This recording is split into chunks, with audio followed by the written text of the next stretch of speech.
Actually was personally quite offended by it.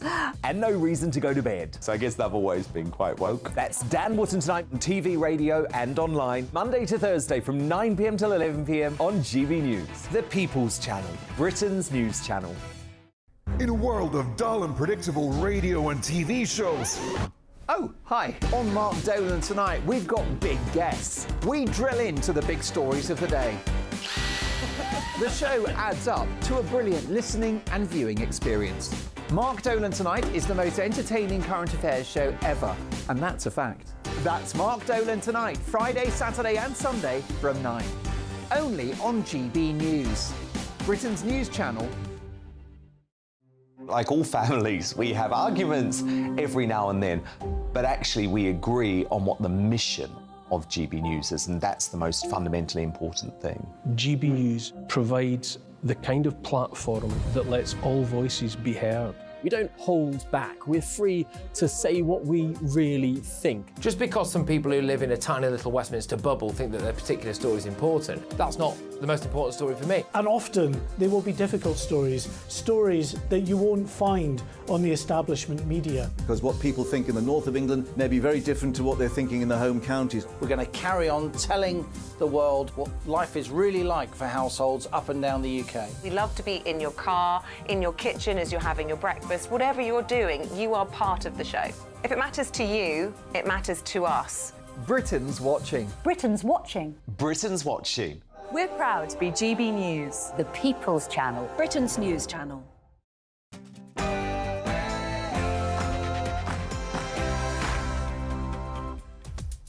Good morning, it's 9:30 a.m. on Monday the 24th of July. This is Britain's Newsroom on GB News with Andrew Pearce and Carol Malone. Hey. Now, the government's putting pressure on airlines to rescue British families and roads as tens of thousands flee wildfires that engulf their accommodation. Corfu is evacuating residents by sea now as well. And politically, Rishi Sunak is facing a split within his own party. I think the Labour Party is too, on their commitment to net zero. This is after the Conservatives' unexpected victory in Uxbridge, seen as a rejection of the London Mayor's green policies.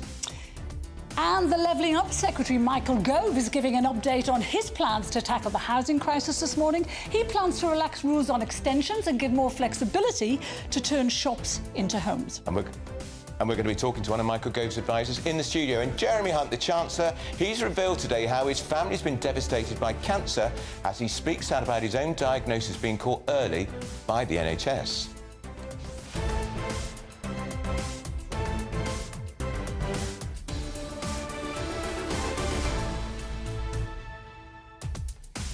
Carol with me, in for Beth Turner. Yes, and this is unusual. Yeah, I'm a bit nervous because it's you, because we're very good mates, so this is kind of unusual. We go back a long way. We've got so much to talk about, and I'm particularly looking forward to talking to Nigel Farage next week. That story continues. Now, let us know what your thoughts on all our talking points are today.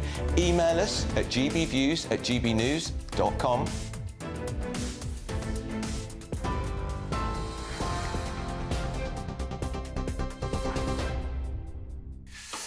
Hi there, it is 9:32. Aaron Armstrong here in the GB Newsroom. Let's get you up to date with the latest headlines.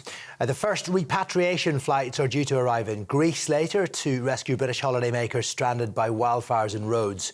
Up to 19,000 people have been evacuated, one of the largest in Greek history.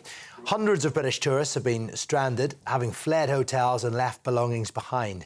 They, along with local people, have been sleeping in makeshift centres, schools, these people sleeping in the airport. Jet2 and EasyJet are sending flights to bring people home. The Prime Minister's announced plans to build new homes in cities as he vows to not concrete over the countryside. It comes as Rishi Sunak says his party is on track to meet its target of building 1 million homes between 2019 and 2024. The proposals include creating an urban quarter in Cambridge and investing in planning skills to speed up developments.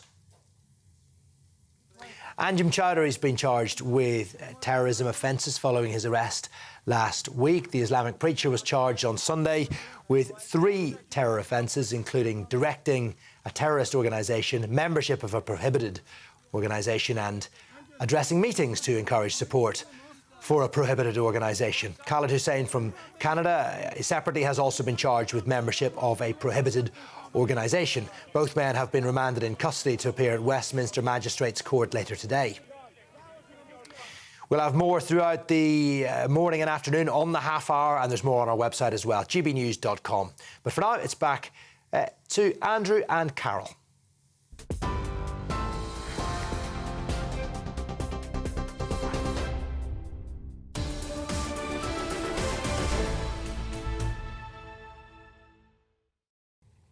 Morning again. Well, the government's putting pressure on airlines to bring British tourists displaced by wildfires in Rhodes back home as Greek authorities undertake the country's biggest ever evacuation. Ministers held emergency meetings yesterday as EasyJet announced it would run repatriation flights to rescue holidaymakers, with 2 taking place today. And it comes as Corfu becomes the latest Greek island to issue an evacuation order due to fires. Well, joining us now is Senior Lecturer in Sustainable Construction and Climate Change, John Grant. Mr Grant, morning to you. These are terrible scenes on these Greek islands. What do you draw any conclusions from these fires? Are they worse than normal? Yes, I mean, the tragedy in this is that we have been predicting a worsening since, well, 2007, the first publication, 2012.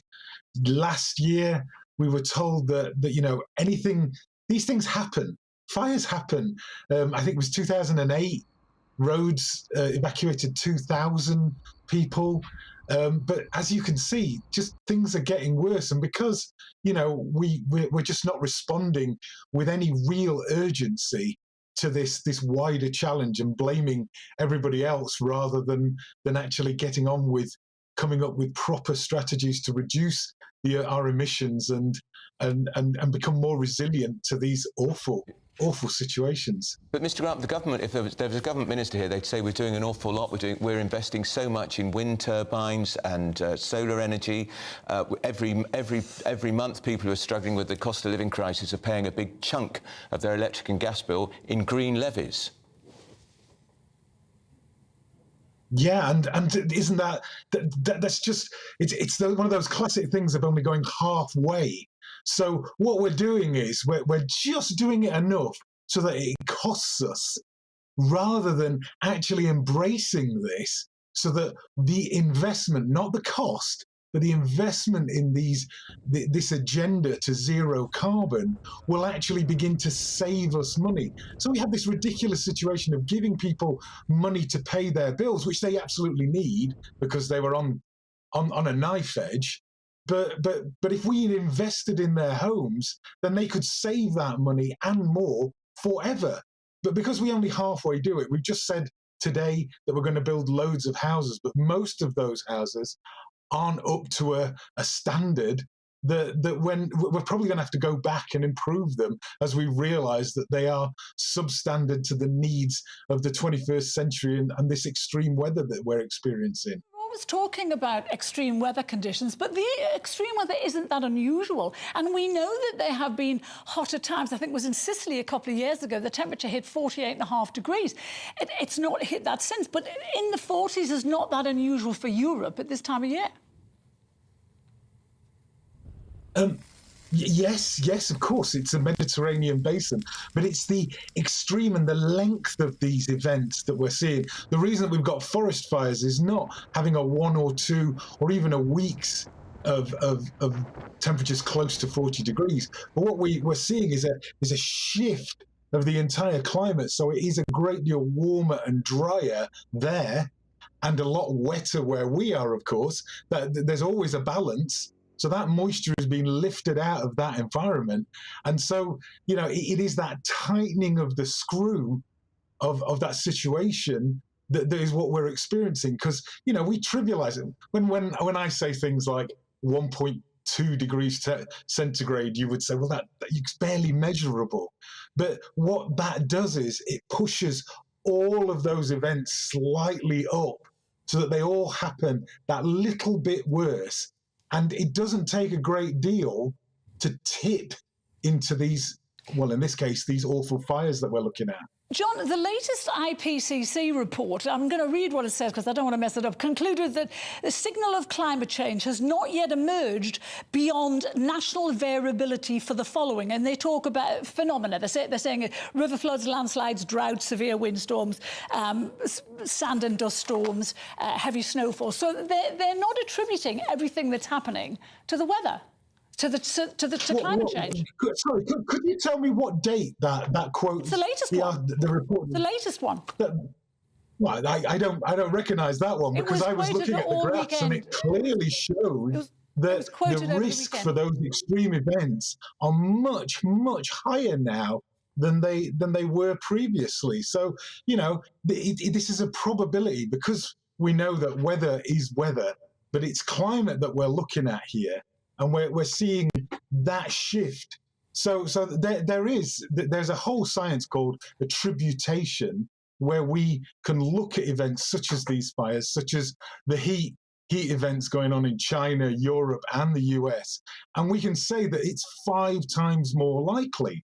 So yes, you can get heat waves. They can still happen even if climate change didn't exist, but it's that 5 times more likely. This is like playing Russian roulette, but putting more bullets in the revolver. And I think most people would be uncomfortable with saying, well, there's still an empty chamber there. It might not happen. Surely we now have to do something about this. And the idea of displacing this to something like the tiny little event of the low emission zone, which I heard earlier in your coverage as being, green policies. That's not green policies. That's one tiny sliver of what we need to do. It is a much bigger problem, and it's not down to people's opinions. I wish it was. If it was down to my opinion, I'd wish climate change away, but we can't. We just can't. The science is now clear and OK, John, I just want to give you one more figure. This is from the European Forest Fire Information System. It says so far 2023 has been an average year for forest fires, a total of 150,000 hectares burned. In worse years, 500,000 have burned. So are we overreacting in some way, John? Are people like you panicking us because of these images we're seeing on our television screens? Well, I'm not panicking. I'm saying that there's more likely event of these fires, and the idea that these fires are now close to where people are living is obviously a major concern. But I'm not here to talk about forest fires specifically. That's just one indicator that something's going wrong. And if that might be true, the figure, of course it's true, you wouldn't misquote, I'm sure. But if we look globally at the number of forest fires, you look at Canada, you look at other parts of the world, we see a significant tightening of that. And it is probability again. Other things can happen. We now have a warming event, and whilst the very far north warms so much faster than the Mediterranean, you get this situation where you get that warm air being dragged up over Europe from North Africa. And here we are in the UK experiencing this awful wet weather at the moment, which nobody is enjoying. And that's because that weather is being dragged down in what's called a Rossby wave, which are these up and down waves that are being caused by this instability. And we can all pick specific events, but the general direction of where we are going is one of extreme concern. And John, we're going to have to stop you. John, we're going to have to stop you there. That was John Grant, Senior. Thank you. That was John Grant, Senior Lecturer in Construction and Climate Change. In the studio with us is, as always, on a Monday morning, is our favourite political strategist, Piers Pottinger. Hello. What's your reaction to this? Are we being panicked by experts because we're pointing to fires in roads? But there's another figure I saw here the other day, the hottest temperature ever recorded was 56.7% in Death Valley in California in 1913. We've never got anywhere near that. 1913 that was, Piers. Yeah, the fact is climate's been changing since the beginning of time. Yeah. But also Greece is a very special situation because of the islands and the geography, and the Greeks are very ill prepared and don't have the resources because it's a very poor country and it's quite a mess bureaucratically. And I think also in the Mediterranean, it's Carol mentioned Sicily earlier. Today, Sicily is supposed to break all records with a temperature of 50 degrees. I mean, I go to Sicily, but I go in April or October. Yeah. Because last year it was, I mean, they thought 42 last year was bad, and it is very bad now. But the whole of the Mediterranean area is vulnerable to wildfires. And in France, where I used to have a house, and we evacuated our house twice because of fires in Provence, both fires were started by a cigarette. Interesting. And Nothing to do with climate. Do we think that's likely here, some of them? Well, we don't know what causes the wildfires, and they are called wildfires for a good reason. They're wild and they're unexpected. Also, the winds are very strong, I believe, today in Rhodes, which will make things even worse. But there's no doubt that July and August in the Mediterranean, I wonder how long they're going to continue to be the holiday months. I think the implications are that maybe school holidays may have to, you have to look at the whole year. It's interesting you talked about that temperature in Sicily. It was 48.8 because the highest before that was in 1977, and that was 48 degrees. Yeah. So there has been massive periods of time between these crazy temperatures. Yeah. I mean, I think the doom and gloom mongers, jump on every opportunity. There are certain sections of the media, are there not, that do give us the worst case scenarios all the whole time. They seem to have their own agenda, their own green. Well, if you watch BBC, I mean, it seems to be their sole subject is climate change. With graphics which seem to suggest temperatures of over 40 degrees centigrade in Britain, which has never happened. No. Let's talk about another subject, because Michael Gove is making a big speech today. Yes. Housing projects. Have I not heard this before? We're going to allow shops to be turned into flats. We're going to allow extensions to be built more easily. Is there anything new in this? No, in my opinion. I mean, I think both major parties are making announcements. Annalisa Dodds from the Labour Party has been talking about loosening up laws on transgender. And already after Uxbridge, the Conservatives are talking about stepping back from their green policies.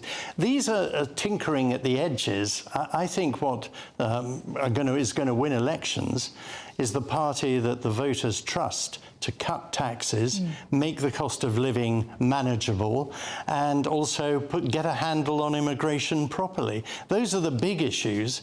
I think getting the green issue, talking about diesel cars or in 2035, I'm sorry, that's in the distance.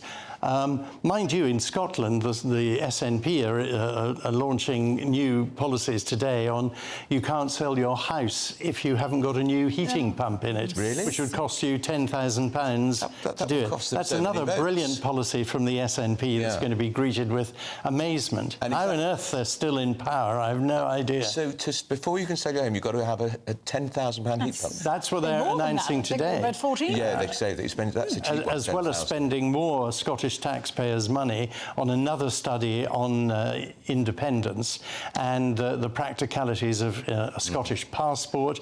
And they're also talking about increasing immigration in Scotland to grow their economy. Oh, well, that's another popular policy. They can have from England, because I think we've got about under 1,000. You were talking before about the government has to do more things that appeal to people. Why isn't Rishi doing that? Why do we never see him? Why is he never visible and out there contradicting what Labour says and saying what the Tories are going to do? I couldn't agree more with you. I think the problem is he is not a natural communicator and he's not naturally good at interacting with the people, and it's a problem for him. He's got a great deal of integrity. He's extremely intelligent. We all know that, and he's got a financially shrewd brain. I think the big question is, during the summer until September, where we'll probably get a mini reshuffle, will Jeremy Hunt be in power? Because Jeremy Hunt is talking about how he cannot lower taxes in September, which is what he was hoping to do. I think that the backbenchers, Tory rebels, and if they're going to win an election, there has to be some kind of tax cut, and that would mean the removal of Jeremy Hunt, who's also still a staunch Remainer, don't forget, and putting someone else in place there. They've got to find a new Defence Secretary as well, whether it's James Cleverly or Tom Tugendhat, we don't know yet. But I think if I was advising the Conservative Party, I'd be telling them to spend August toughening up their act, working hard on Rishi, getting him out there. John Major famously went round on a soapbox when everyone laughed at him, but it won him the election a year after terrible by-election results. So it can be done. Rishi needs the soapbox. He does. That's Piers Pottinger. Very pleased to have him with us. Now, Britain's biggest banks are being summoned for a meeting with the City Minister in the wake of the apology from NatWest Bank. Was it an apology, really, for closing Nigel Farage's bank account? Oh, it's me. Yes. Carol. Andrew Griffin, this is why I'm not good. Andrew Griffin will send a letter today warning that the government's prepared to take the action necessary to protect customers' freedom of speech. Well, we're going to speak to our very own Nigel Farage now about all of this. Nigel, morning to you. You've stirred some hornets' nests in your time, and this is a really big hornet's nest you stirred. What do you read into what the City Minister, Andrew Griffith, is doing today, and is it enough? I think the truth is this problem has been bubbling away for 2 or 3 years. There cannot be an MP in the House of Commons that has not received anguished, pained letters from constituents, especially those that run small businesses, who find it now virtually impossible to open an account, find themselves often summarily closed, find their local branches have been shut, the ATM machines have disappeared. Oh, and if they take cash, the banks don't want to accept the cash. So this problem has been bubbling away for a long time at a variety of levels. And I think what I did to blow the lid off this was to give Andrew Griffith the opportunity to do something that he probably wanted to do anyway. So I'm actually, I have to say, it's been extraordinary, the extent to which the government have acted quickly. Rishi Sunak, Andrew Griffith, other cabinet ministers, and amazingly, Andrew, as I went through my Sunday newspapers, a whole host of left-wing journalists who've said terrible things about it in the past, who now all agree this is ultimately about freedom. If they can control our money, they can shut us down. It's serious stuff. Nigel, you've lodged a complaint with the Information Commissioner. What does that actually mean? What does that mean for banks? What could it mean? So the Information Commissioner's office actually has astonishing power.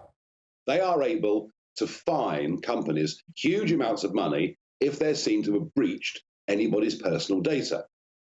Why, oh why, did somebody who works for the NatWest Group brief Simon Jack, the BBC's business editor, about the state of my current account and how much money may not or may be in it? That is clearly a massive breach of GDPR, a massive breach of my personal privacy.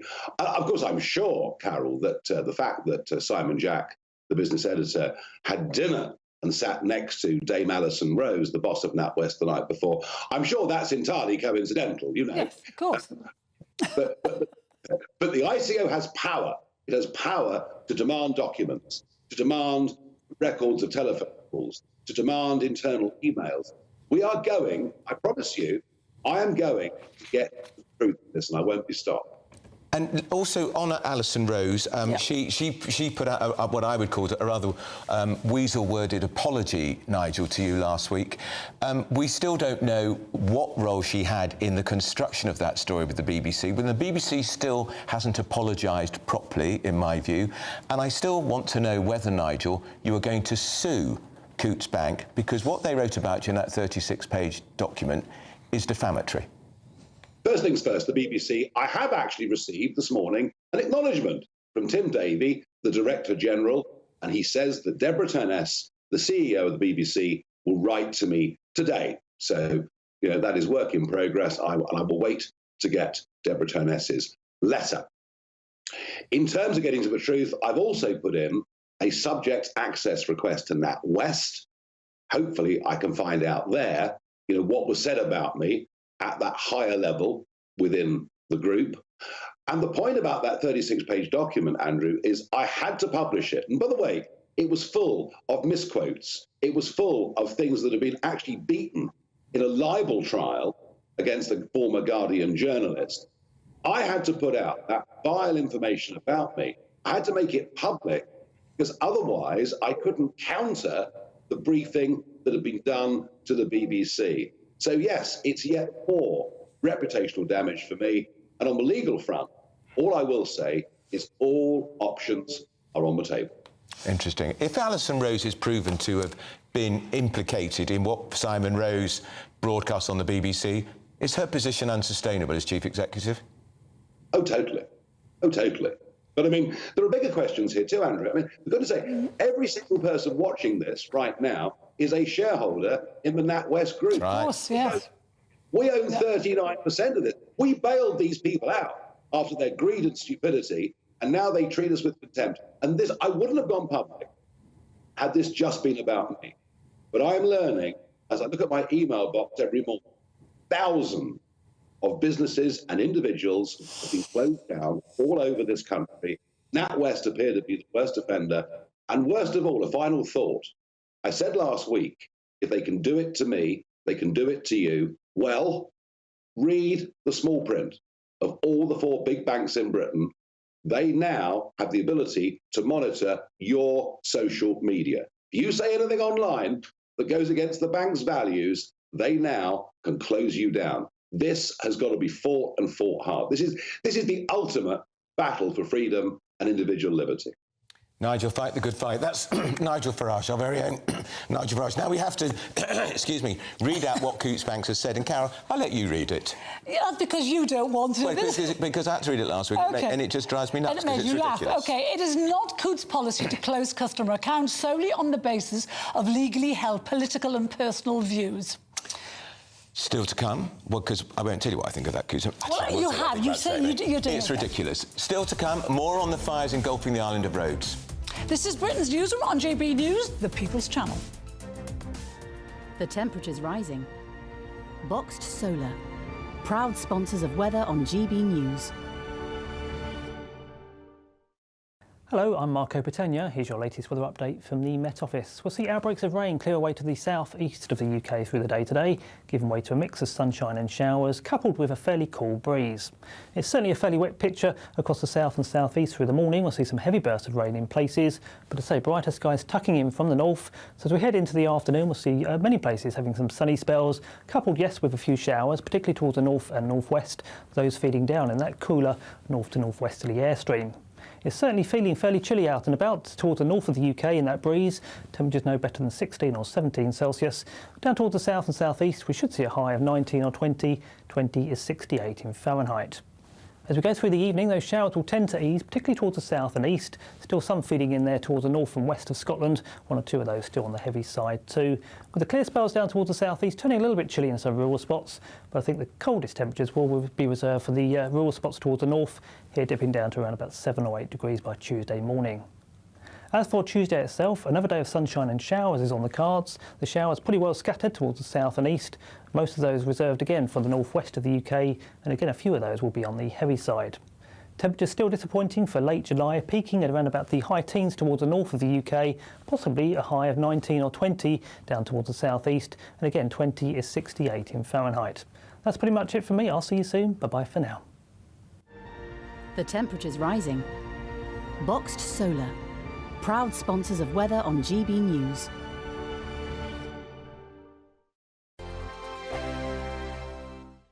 What you get for breakfast is something that, if we do our jobs right, you will wake up to news that you didn't know the night before. It's a conversation. It's not just me and Eamon. We want to get to know you, and we want you to get to know us. From 6, it's Breakfast with Eamon and Isabel. Monday to Thursdays on GB News, Britain's news channel. Westminster is going around in ever-decreasing circles, followed by the media. Britain is broken. How on earth did we get into this mess? But more importantly, how do we get out of it? Join me at 7 p.m, Mondays to Thursdays on Farage, here on GB News. We will have open, rational debate. We've got to work out how Britain moves forward from this. Join us here on GB News, the People's Channel. Britain is watching. When the news happens, it happens here. And really important breaking news. Breaking news this morning. On TV, radio and online, the news starts here on Britain's Newsroom. All the biggest stories and the answers that you need from across the UK and beyond. Join Britain's Newsroom from 9:30 on GB News. The People's Channel, Britain's news channel. Join me, Patrick Christie's Monday to Friday, 3 till 6. We tackle the day's news agenda like you've never seen before. It's high tempo, high octane, the most controversial topics and the best guests. You will not be able to take your eyes and ears off it. I'm not afraid to ask the questions that you really want answered. 3 till 6 p.m. Monday to Friday on GB News, the People's Channel, Britain's news channel. People in Britain, they love free speech, but they also love fair play. I don't care if I'm speaking somebody from a trade union, from the Labour Party, somebody from the SNP. And I think the viewers like to see that actually we can challenge one another, but in a positive way.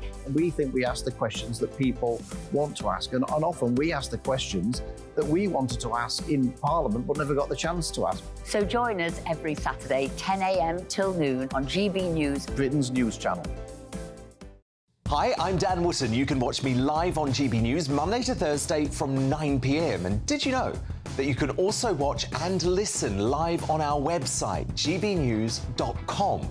You'll always be up to date on the latest breaking news, as well as enjoying the best stories, opinions and shows. You can even join the debate under our live player as you're watching. So head straight to gbnews.com on TV, radio and online. GB News, Britain's news channel. It's all about family, being in people's living rooms, all the interaction and getting to know who our viewers and listeners are. When I was young, my dad used to say, "Nah, stop arguing." I wanted an outlet that would enable me to give my opinion. People are going through a really hard time right now, and I know that you don't feel like you're being listened to by the establishment. I came to GB News because it's the People's Channel, and I want the audience to have their say on the events of the day. We're dynamic. We do something different. Democracy shows that the wisdom of the nation is in its people. I get to travel to find out what the story is from a personal perspective. The British people aren't fools. We know when we're not being told the full story. We've got to work out how Britain moves forward from this. Is the best country in the world. The establishment had their chance. Now we're here to represent your views. Britain's watching. Britain's watching. Britain's watching. We're proud to be GB News, the People's Channel, Britain's news channel.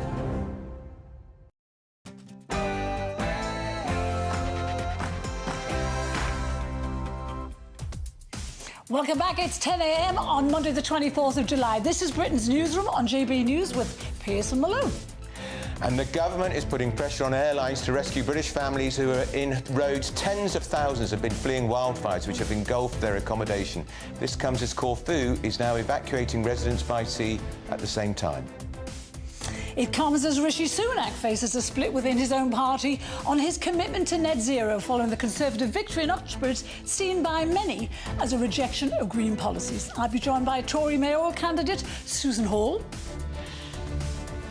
And the Levelling Up Secretary Michael Gove has announced this morning his plans to tackle the housing crisis this morning. He wants to relax rules on extensions and give more flexibility to turn shops into homes. I'm going to be joined by one of his former special advisors, even Charlie Rowley. Jeremy Hunt has revealed how his family has been devastated by cancer as he speaks out about his own diagnosis being caught early by the NHS. We'll be joined by journalist Amanda Patel later in the programme to discuss her own battle with cancer.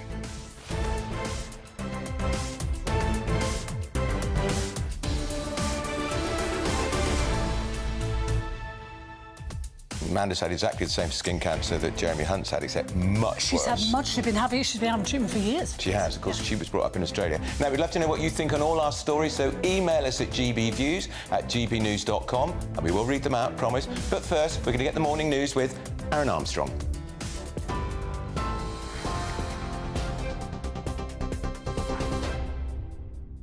Good morning to you. 2 minutes past 10 here in the GB Newsroom. Flights are due to arrive in Greece later to rescue British holidaymakers stranded by wildfires in Rhodes.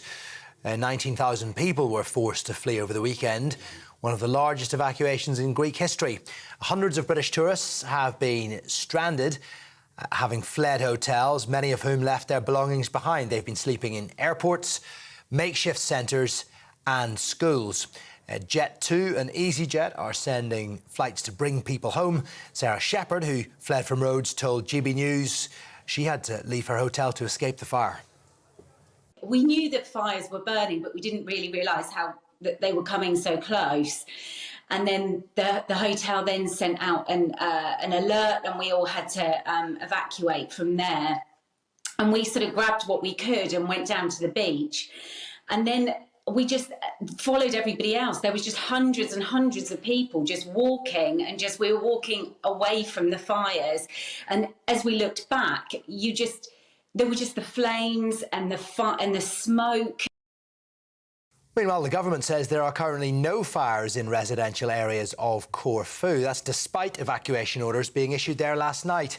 Around 60 people were rescued by boat from Nasaki Beach. That's in the north of the island, which is popular with tourists. A rapid deployment team's been sent to Rhodes, and the Foreign Office Minister Andrew Mitchell says support is available. The situation in Corfu is that there are no fires in residential or holiday areas, so there is much better news on that. As far as Rhodes is concerned, we now have a team of 10, that is 6 Foreign Office experts from London and 4 Red Cross support staff at the airport who are giving support to British travellers there. Train drivers will hold another overtime ban in August in their long-running dispute over pay. The ASLEF union says workers will walk out from the 7th to the 12th of August. It comes as services were disrupted last week after members of the RMT union held a week-long ban on overtime. Services could be disrupted, with some areas having no trains. The Prime Minister has vowed not to concrete over the countryside and to prioritise house building in inner-city areas. The Housing Secretary, Michael Gove, says plans will include creating an urban quarter in Cambridge and investing in planning skills to speed up developments. Mr Gove also says the extension of permitted development rights will make it easier to extend homes and convert lofts, so getting rid of red tape. We will meet our manifesto target of delivering 1 million new homes in this Parliament. Not only that, but our £11.5 billion affordable homes programme is delivering well over 100,000 affordable homes. And we're scaling up to deliver tens of thousands of new homes specifically for social rent. But we know that there are immediate challenges to future growth. Across the developed world, there are economic pressures. And there is, therefore, a need for radical action to unlock the supply of new homes. The Islamic preacher Anjem Choudary has been charged with terror offences following his arrest last week. The charges include directing a terrorist organisation, membership of a prohibited organisation and encouraging support for one. Another man, Khaled Hussain from Canada, has also been charged with membership of a prohibited organisation. Both men have been remanded in custody to appear at Westminster Magistrates Court later today. The Chancellor's called for more investment in cancer research, drawing from his own diagnosis. Jeremy Hunt lost both his parents to the disease. His brother's been diagnosed with a rare and aggressive form of cancer. While speaking to the Daily Mail, Mr Hunt says there needs to be more focus on early diagnosis as it significantly improves patient outcomes. And he says he was blessed that his own cancer was caught relatively early. Hundreds of patients in England are facing delays in leaving hospitals, despite being ready to be discharged. It's because of issues with sorting transport, paperwork and a lack of available beds elsewhere in nursing homes or community hospitals. Nearly 2,000 patients per day were unable to be discharged last month. The NHS says it aims to use data to try and address the issue. And single malt Welsh whisky is now officially protected after receiving special status. The whisky's been awarded the Protected Geographical Indication status, offering legal protection against imitation and misuse. The recognition places it alongside other iconic Welsh products like beef, lamb and leeks. Sold in over 45 countries, Welsh whisky is expected to generate up to £23 million in revenue this financial year. This is GB News, and more as it happens. But now it is over to Andrew and Carol.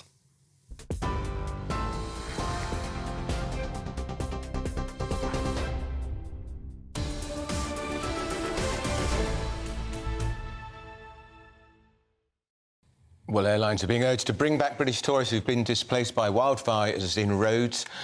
Greek authorities are undertaking the country's biggest ever evacuation effort.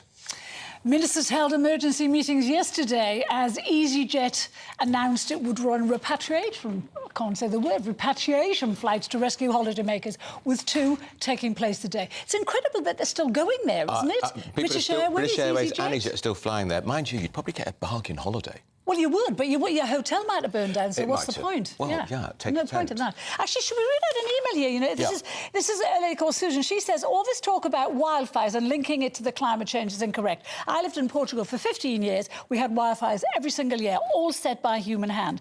Piers said that before. The same thing is being reported about the fires in Greece and other countries. They are set by human hands or cigarette ends. Ray says heat waves are a phenomenon of nature. Fires, a cause of human stupidity, is discarded cigarette, a sliver of broken glass, or a tin magnifying in the heat on dry grass. There you go. Well, Corfu is now also issuing an evacuation order due to the fires. So we've got the travel agent Miles Morgan, who's joining us from, am I going to be able to pronounce this, Below? Kush Adassia in Turkey, just a few islands away from Rhodes. Morning to you, Miles. How are you? Good morning. Very warm this morning, thank you. Right, are you on a boat? Yes, I'm on a cruise ship. We've just landed in Kush Adassia from Istanbul, where we were last night. Was making the point, and it's a good point, isn't it? It's odd, isn't it, that airlines are still flying holidaymakers into Rhodes. Presumably that's because there's enough of them who want to go. Well, no, they've actually stopped taking. The vast majority of holiday companies have stopped taking people there. They're still flying the aircraft, because obviously that means they can then fly people back on the return leg. But the vast majority of them have stopped flying people out there now, until obviously the position becomes a bit clearer later on this week. Are you, somebody was talking earlier in the programme, I think it was Piers Pottinger, was saying, is it going to soon be the case that we'll be deciding we can't go on holiday to places like Rhodes, and even where you are, in July and August, if these temperatures continue? Well, I think it's a bit early in the day to be saying that. I mean, what we've always seen is, temperatures towards 40. Very regularly people see in this part of the world in July and August. Now, the issue will be, does it become more frequent, and does actually the period of time it's on for stay longer? Now, if that's the case, then clearly people might look to change their holiday plans. But I think whilst the UK is dull and 19 degrees, I think there'll always be demand for people wanting some summer sunshine. A lot of criticism of travel firms. Lots of holidaymakers are saying that they've just been abandoned by their travel firms. You hearing that? No, we contacted all of our guests that are actually out in the resort at the moment in Rhodes, and all of them are actually in good shape and all enjoying their holiday because they're in unaffected areas of the island. I think it's always quite natural in these situations that it takes a little bit of time for the holiday companies to pick up steam. Obviously, it's a very traumatic incident for all those people affected, and I think from now onwards, I think control seems to be gained of the situation. But yeah, it's fair to say that there were a few moments where it was a bit hairy for guests, and obviously that's a sad thing for anybody to endure at any time, particularly obviously when they're on their holidays. All right, that's Miles Morgan, the travel agent, who's on looks like a rather nice cruise ship. It looks, yes, it looks good. Well, we can now actually speak to our very own Arlene Foster, who's just come back from Rhodes. Arlene, morning. Have we got you, Arlene? Is she off? There she is. Morning, Arlene. No, I'm just trying to see how suntanned you are. The thing is, I had a wonderful holiday and was quite oblivious to what was going on in other parts of the island until Saturday, when I was due to leave, and I was due to leave on Saturday evening. We travelled from the east, just below Lardos, up the lovely coast road to Rhodes town. We'd been to some wonderful places in Rhodes, including an absolutely beautiful little beach restaurant, which you would have loved, Andrew, I'm sure. And I think we've got a little photograph. There it is. A gorgeous little place. And on Saturday evening, I found out that it was completely burnt to the ground. Oh, no. God. Yes, absolutely. So the place where I had been on Thursday evening, all day Thursday, I had my lunch there.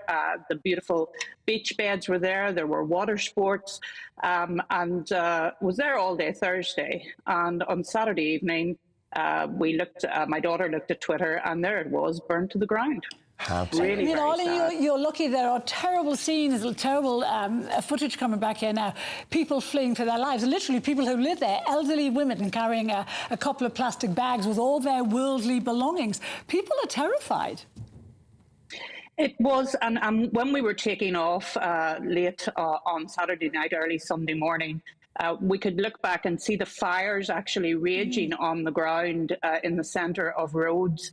As I say, I'd been in Rhodestown all day Saturday, and everybody was enjoying their holidays, walking about the old town, the medieval town, which is a UNESCO World Heritage Site. It was a lovely day. Nobody was concerned.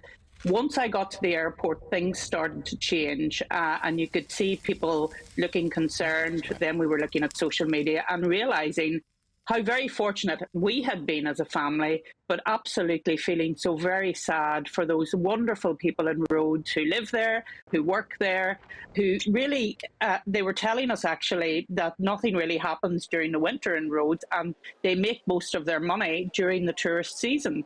And then this happens and they are devastated. I'm told that they have fires most summers, but this is certainly the worst they've had for many, many years. Arlene, in the light of what's happened, would you go back to Rhodes? Would you go back with your family? I would go back with my family to Rhodes because I just feel that they need tourism. It's probably their biggest industry. And they were so lovely. They were wonderful people. They looked after us so well. They made us feel so welcome. And as I say, I feel so very, very sad for them that this has happened to them. I mean, obviously, those of us who were travelling, yes, we have discomfort. Yes, we, for those people who have been evacuated from their hotels, it's dreadful. But we can come home to our own homes eventually. But those people in Rhodes who live there, work there, this is devastation for them. Certainly is. Arlene, thanks so much for joining us. That's GB News presenter and the former First Minister of Northern Ireland, Arlene Foster. It is extraordinary, though, isn't it? You like the Greek islands. I do. And the thing is, you know, this morning I was thinking, this is dreadful for people who've saved up all year to go for a holiday, to have a lovely time, and this happens. But, you know, as Arlene's just said, this is catastrophic for the tourist industry there, for the finances there. You know, they're coming out of COVID. They had a few bad years. Yeah. This is catastrophic. And you see that lovely image of that lovely restaurant where she spent the entire day, and it's gone 48 hours later. And a lot of kind of structures they're very slight, so that the least bit thing. And there was a bit of footage that I saw yesterday, just along the whole beachfront, everything went with one fire in seconds. I think it's all to Weymouth for a holiday. You mean because I'm there, Piers, a lot of the time. Very generous. Now, the Levelling Up Secretary, Michael Gove, has made a speech today. We're very glad we didn't take it live because it looked, frankly, and sounded rather dull. But he's announcing plans to tackle the housing crisis. It seems familiar to me. Proposals to relax rules on extensions, give more flexibilities to turn shops into homes. Malone, here we are.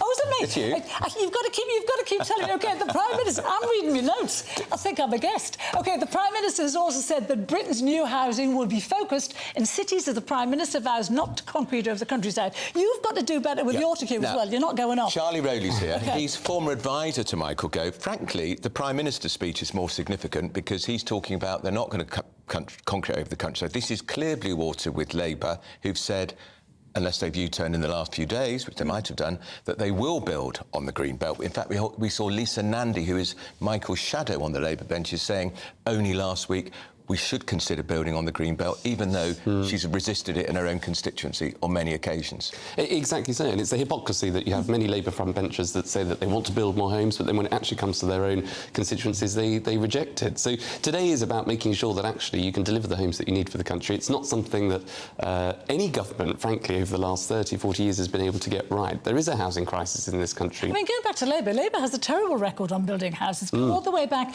to Thatcher, do you remember? After Thatcher and Labour came into power, I think they were building on average something like 562 homes a year, when Thatcher was building 4,500 a year. So they've got no room to talk about housing, frankly, Labour. But the Tories did set a target back in 2017 when Philip Hammond was Chancellor of the Exchequer of 300,000 homes a year. They've never, ever reached that target, Charlie. The high point was 2021 when they got to 240,000. And after 2 years of COVID, it's going to be even more difficult difficult to reach that particular target. But the government also sort of set out on its manifesto to build 1 million homes by the end of the Parliament. To work during COVID.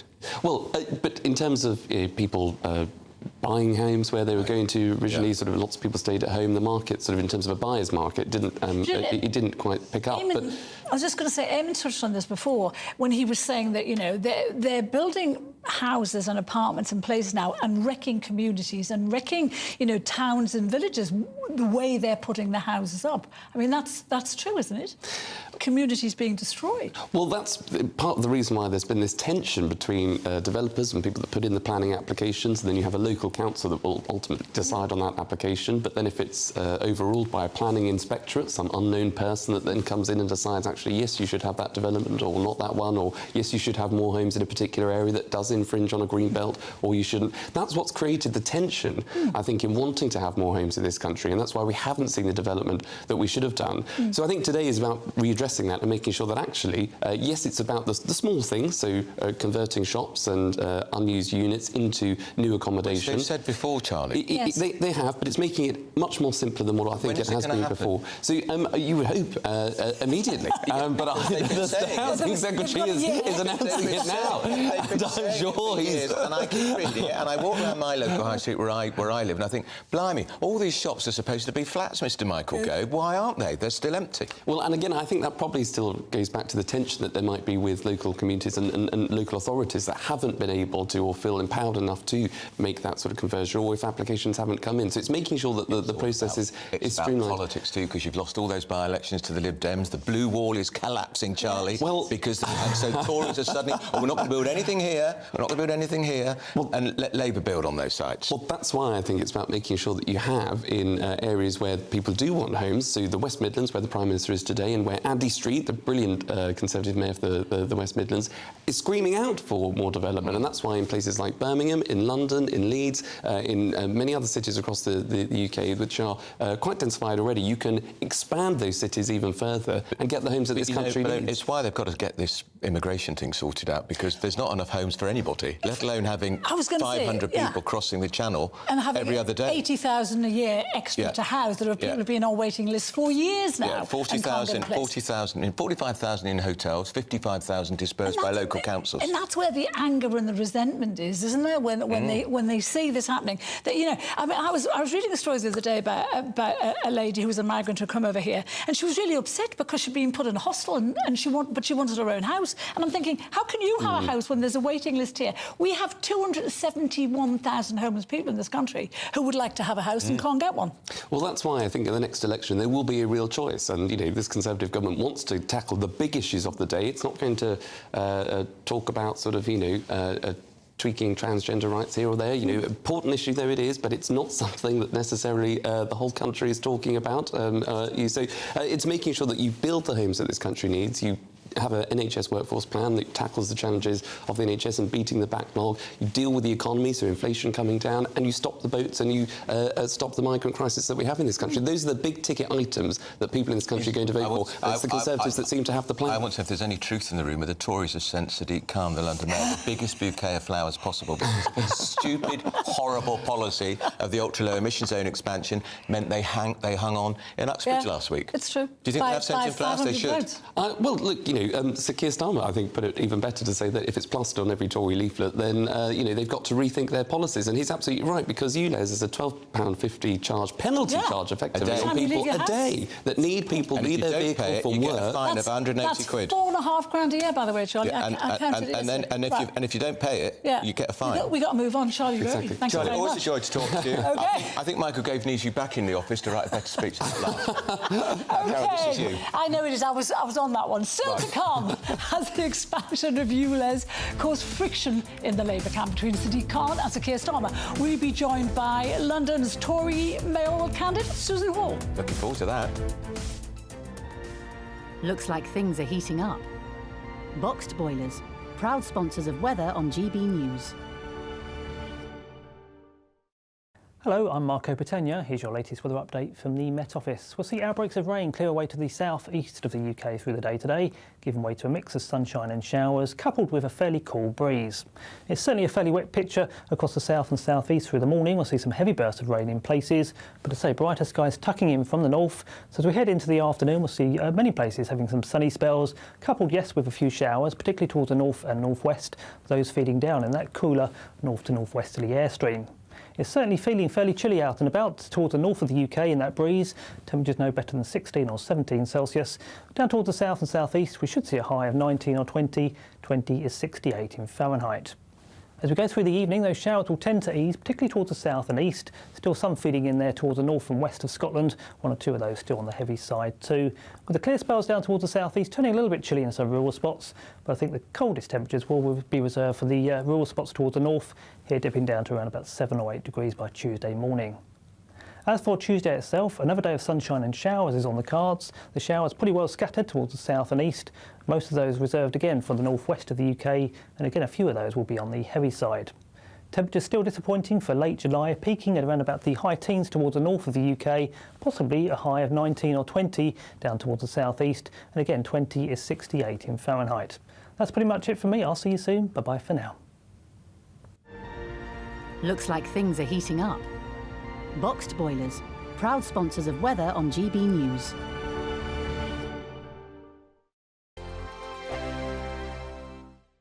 The Live Desk with me, Mark Longhurst. And me, Pip Thompson. It's here Monday to Friday on GB News. From midday, we'll bring you the news as it breaks, whenever it's happening and wherever it's happening, from across the UK and around the world. Refreshing, feisty, but with a bit of fun too. If it matters to you, we'll have it covered on TV, radio and online. Join the Live Desk on GB News, the People's Channel, Britain's news channel. Weeknights on GB News from 6 p.m. You'll always get drama. Please stop, Michelle. I know, yeah. Please stop. Should I just shut up? Romance. You like me, I like you. There you go. There you are. Well, don't tell anybody. Adventure. Etc. That's the whole point. But bomb. And action. Sergeant, Read my superstar panel that are already at it. They're fighting. It's going to be quite a show. Only on GB News, the People's Channel, Britain's news channel.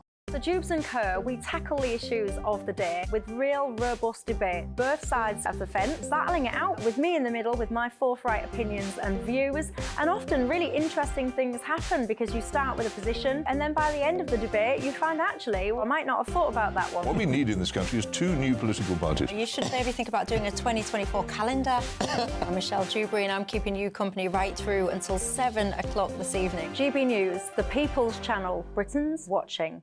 Monday to Thursday, 9 p.m. till 11 p.m. Join me, Dan Wootton. I'll bring you the sharpest takes and hottest debates. Do you not believe in prison? I don't believe in prisons. I'm completely stunned. I guarantee you there'll be no spin, no bias, no censorship. I actually was personally quite offended by it. And no reason to go to bed. So I guess they've always been quite woke. That's Dan Wootton tonight on TV, radio and online. Monday to Thursday from 9 p.m. till 11 p.m. on GB News. The People's Channel, Britain's news channel. In a world of dull and predictable radio and TV shows. Oh, hi. On Mark Dolan tonight, we've got big guests. We drill into the big stories of the day. The show adds up to a brilliant listening and viewing experience. Mark Dolan Tonight is the most entertaining current affairs show ever, and that's a fact. That's Mark Dolan Tonight, Friday, Saturday and Sunday from 9.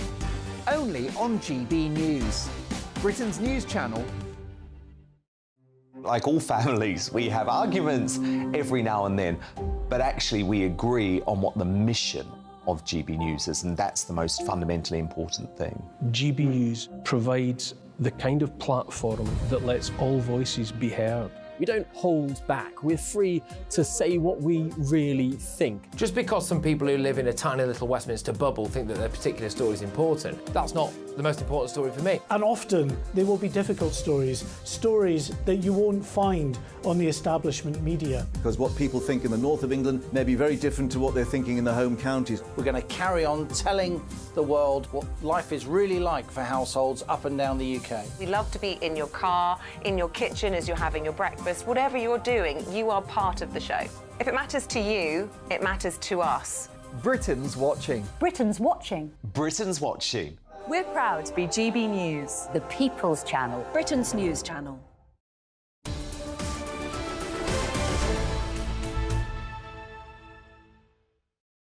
And it's 10:27. You're with Britain's Newsroom on GB News with Andrew Pearce, and, not as it says on the autocue, we're with Carol Malone. Why don't we just call me Bev Malone? Exactly. Now, there's been a huge dispute, we know, behind the scenes between the Labour leader, Sir Keir Starmer, after the Labour Party did not win the Uxbridge by-election, which they expected to, and the London Mayor, Sadiq Khan, over his ultra-low emission zone, which he wants to expand. £12.50 a day. People don't like it. Dennis McShane is with us, the former Labour minister. Dennis, it was Labour's to lose, and they blew it.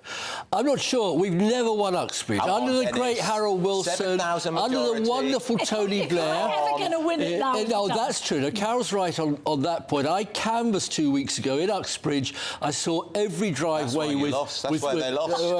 Well, it was raining, so not many people talked to me. But every driveway had at least 3 cars on them. Yeah. And I tweeted at the time saying, I'm very worried that ULEZ may cost us this election. And you were Nobody right. took any notice. But let's be quite... Half of those cars were Teslas. None of the modern cars will have to pay the ULEZ thing. Starmer's senior advisors have been advising him for months that ULEZ is toxic and it's going to lose you the election. And he ignored that. And then he suddenly discovers it on last week. And then he blames Khan for it. I think, yes, I think that was not right. Plain fact is, Boris Johnson introduced ULEZ. He also said that we'd have to go get all our fossil fuel cars off the roads by 2030. In Spain, where there was an election last night, where the socialists did very well, it's 2050. Well, this is a point. This is Boris is never around when he has to take responsibility. He's the former MP. Now, let's bring into the conversation Susan Hall, who is the recently nominated Conservative candidate to be Mayor of London next May. Susan Hall, good morning. Congratulations on your nomination. This potentially is the best chance for the Tories to win back London from Sadiq Khan, because people can't stand this ultra-low emission zone and they particularly object to it being expanded. Absolutely right. And actually, I think they can't stand Sadiq Khan either. It's not just a case of the ultra-low emission zone. It's a situation with the police under special measures, the fire brigade under special measures, and this mayor does not listen to what any of Londoners are saying. And that's the problem we've got. It's not just the ULEZ, it's all the other things that contribute to this mayor being so ineffective. It's his hypocrisy as well, isn't it? You know, a few weeks ago, he was just saying that the ULEZ expansion couldn't be dropped because the air in London was so toxic, children's lungs were rotting, it was causing asthmatic conditions for people. If he does a U-turn now, which is looking like he might... He won't. Does that mean he doesn't care about children's lungs anymore? No, I mean, the person who doesn't care about Susan... I'm so sorry. Yeah. Hold on. Let Susan Hall answer, then we'll bring Dennis McShane in. Susan. I don't think he will back down on it. He's very stubborn. He's put his foot down. He's said all along he wants to do it. I personally would be very surprised if he does. The court case will hopefully come out with some sort of verdict by the end of this week. Even then, I would be very surprised if he changed his mind, because he's just not listening to anybody. Dennis McShane, it is a problem for Labour, Very isn't it? simply, I'm going down after this programme to look after my 6-month-old granddaughter, second one. The idea that any Tory candidate for London should say, like Susan is, that she should grow up in the most polluted city in Europe, second only to Turkey, from respiratory illnesses thanks to air pollution, I think is unacceptable. Now, there's a compromise. There's tons of compromise. And I agree, Sadiq has been playing politics. Mr. Sir Keir's been playing politics. Trust me, Susan, trust you, by the time of the election, your election, which you'll lose next May, plus then the general election, this will be sorted out within the Labour Party. Dennis, if Khan goes ahead with this, he's going to be pitting himself against every Labour MP and candidate that wants to get Which is why, as I said, it's already the deal's been done behind the scenes, and I can tell you, I love the idea of Tories saying, scrap everything, continue air pollution, let the little Londoners die. You're distorting what Tories are saying, so let's hear Susan Hall. Yes, he is. Thank you very much. If you look at TfL's own impact assessment about the ULEZ expansion, it says it will make virtually no difference at all. Now, I don't know why you're ignoring that, because it's important. We need to look at little areas of hotspots where there are issues, and there's plenty of money to do this. But if you look at the amount of money Sadiq Khan has thrown at this, he's not going to back down. He should do. It's taxpayers' money, and it will make very, very little difference, except to poor families who simply cannot afford to replace their vehicles. And if you've been knocking on as many doors as I have, you would know that. Let me just, before I bring Dennis, just find it very briefly, Susan, I think it's a stealth tax, because we know already the ULEZ has brought in £440 million in fines. 440 million. Incredible. She'll agree with you. Can I? Yes, well, I asked the TfL commissioner how much money was going into the budget that he thought they would make out of this. 200 million. You're absolutely right, Andrew. This is nothing but a tax from this dreadful mayor. Right, let's respond to the dreadful mayor. Very, very old dreadful. I sat in the House of Commons when I saw Tories attacking the idea of a Pakistani bus driver's son becoming mayor of London. It was disgusting. A dreadful mayor and this horrible insults. Nobody calls you dreadful, Susan. I respect you. You should respect the elected mayor of London. Yes, but let me finish. I'm just delighted to hear somebody quoting the TfL blob as a source of all wisdom. It's a Tory. I mean, look, it's going to be sorted out. TfL is in debt to 13 billion, but anyway. Well, that's because the government won't fund them. The government won't give them their funding. That's another story. Honestly, trust me, this is dying away as we speak. And this route will go to I'm telling you, it won't go. And it's a... Susan Hall, thank you for joining us, and congratulations again on your nomination. Dennis McShane, thank you, and enjoy your granddaughter. What is she called? She's called Isla. Oh, lovely. Loving your outfit. Yeah, It's looking good. Nice of him to dress up. You're listening to Andrew Pearce and Cam Malone here on Britain's Newsroom. It's GB News, Britain's news channel. We're going to the news now with Aaron Armstrong.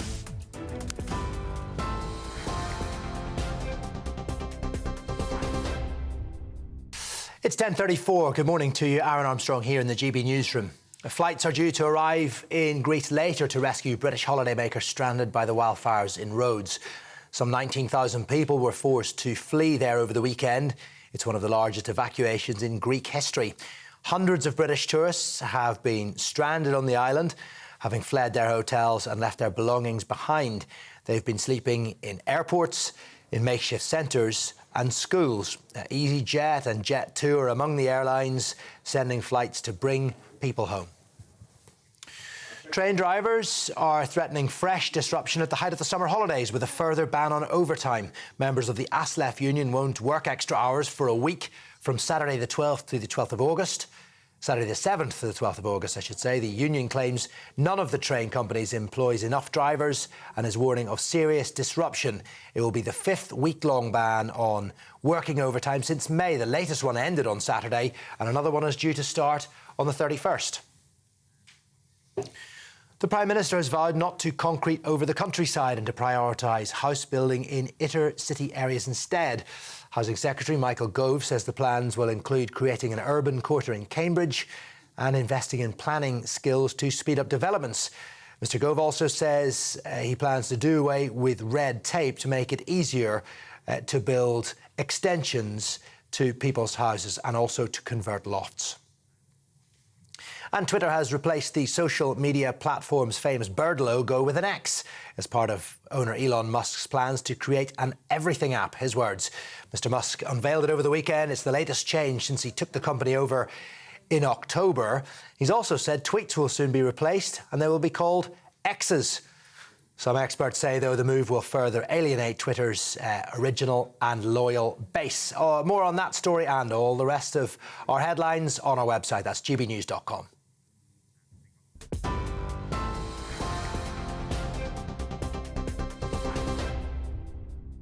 Direct Bullion sponsors the Finance Report on GB News for gold and silver investment.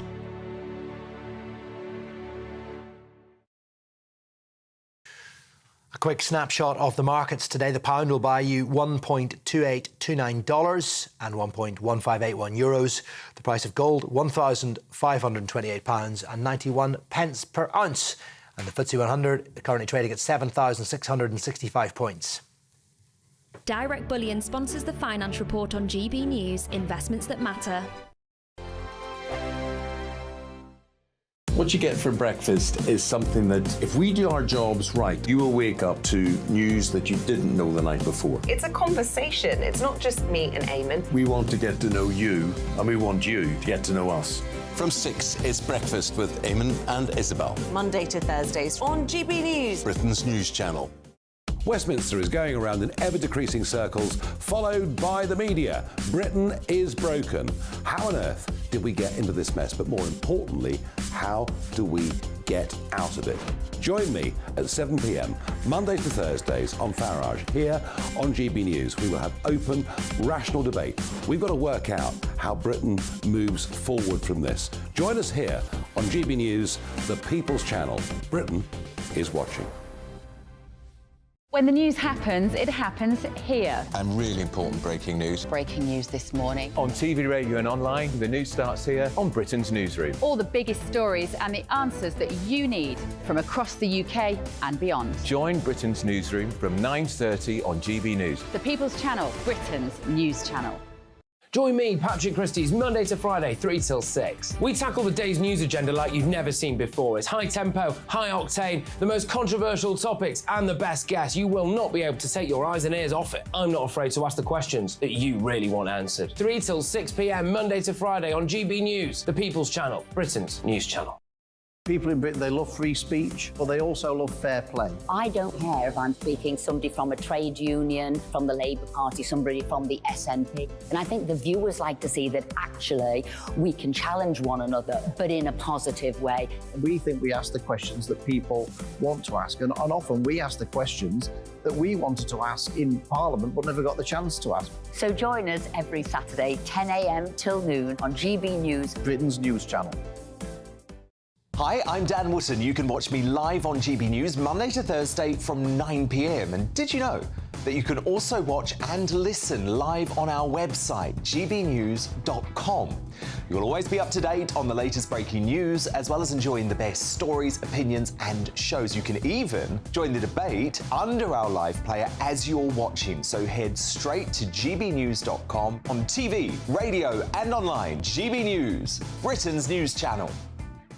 It's all about family, being in people's living rooms, all the interaction and getting to know who our viewers and listeners are. When I was young, my dad used to say, Nana, stop arguing. I wanted an outlet that would enable me to give my opinion.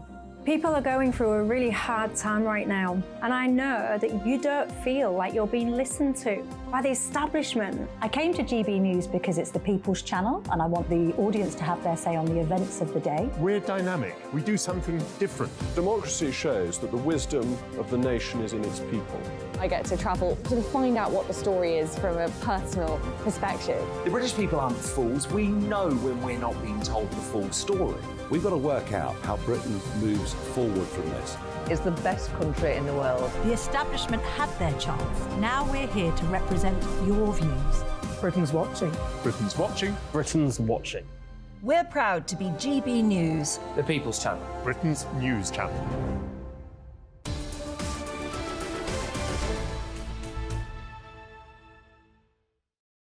And it's 10:40 with Britain's News and on GB News with Andrew Pearce, and it is definitely Karen Malone. And in the studio with us, our regular Bushra Sheikh political commentator, and of course for the first time on this programme, I think, Peter Woodley, director of the New Culture Forum. How are you? Very well, thanks, Andrew. Carol. Good. Yeah, Peter and I go back many years. You want to talk first of all, don't you? You've got many years to go back, Piers. That's true. You want to talk about that barge? I want to talk about the Bibi Stockholm, because I'm still reading stuff from charities saying that this is cruel and inhumane to put migrants who have come here illegally onto this barge. Now, from what I've seen, it doesn't look cruel and inhumane. It has a TV room, it has a games room, it has an IT centre, it has a medical centre, it has... Swimming pool. It has a swimming pool, and it's like a generation game, isn't it? You have to keep remembering what they've got. And it has outdoor spaces for basketball hoops. I don't think this is cruel or inhumane. Yeah. The thing is, I was really sceptical about it, like, initially, and I was like, oh, my God, how are you going to have these people, you know, the human beings on this barge?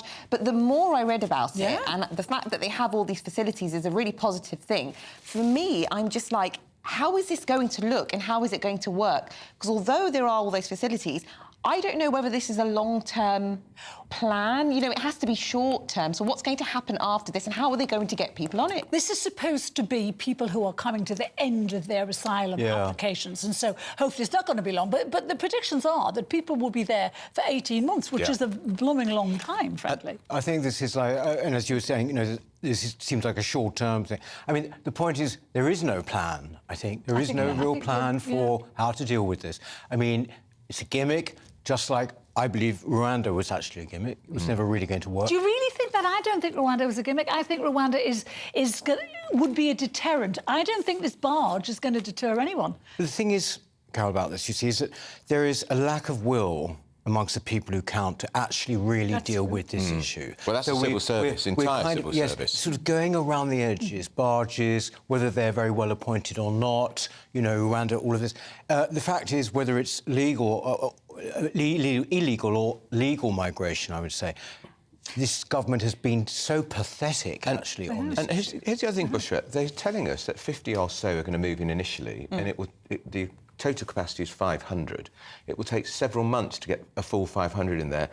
Why? Because there are 45,000 migrants in hotels right now, costing us £6 million a day. There are 55,000 in council accommodation, costing the local taxpayers God only knows how much money. Why is it going to take so long? Because I think the whole process is flawed. We had this discussion before. The fact that even applications are taking so long and we're so backlogged and behind. One successful application, Bushra, takes 18 months. It's ridiculous. You know, why are we not, for example, just employing a few more people to get this process working faster, working quicker? This is going to mirror the initial process. That's why it's going to take so long, which is ridiculous, because for me, I'm like, OK, if you're a migrant, this is all your information, let's get you on the barge. It's as simple as that, but yet it doesn't seem as simple. And, of course, the local people don't want it. No, exactly. They really don't want it. Andrew, local people count for nothing. Yeah.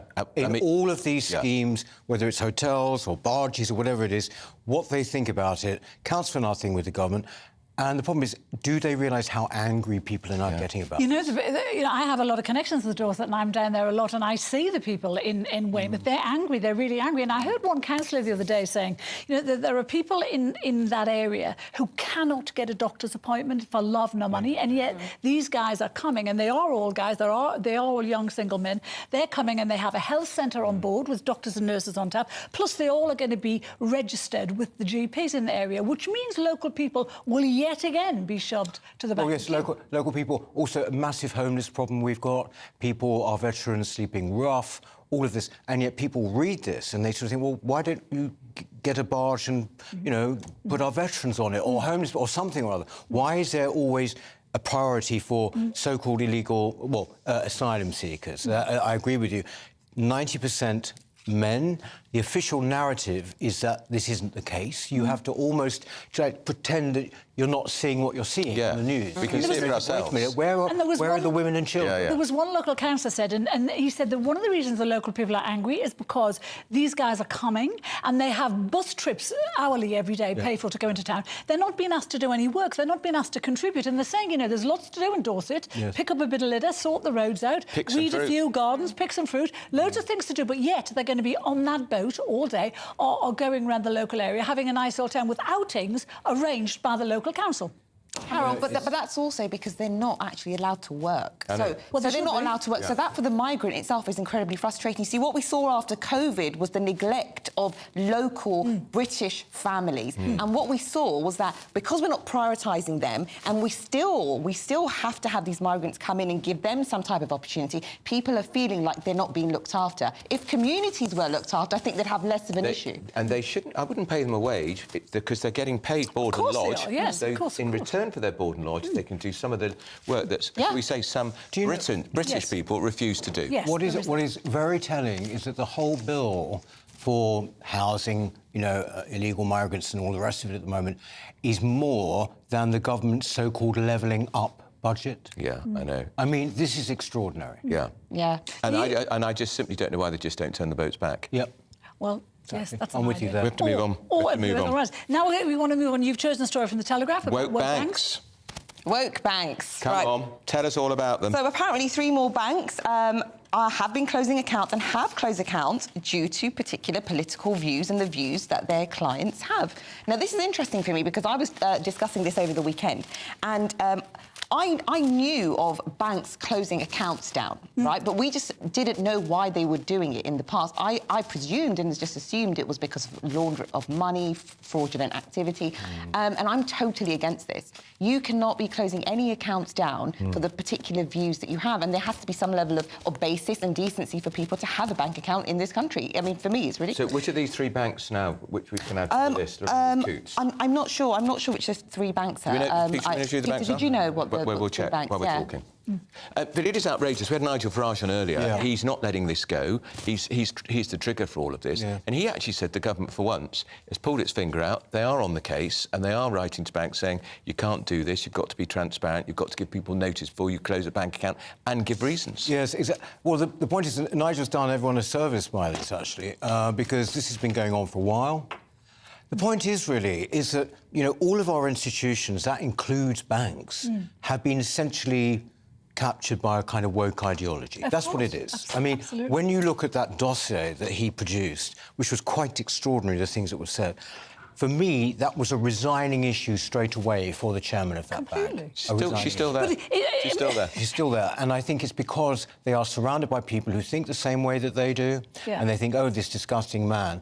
But really, what is I found surprising about this, and actually a bit depressing, is the number of people who say, oh, well, you know, just don't have... You hear this on Twitter.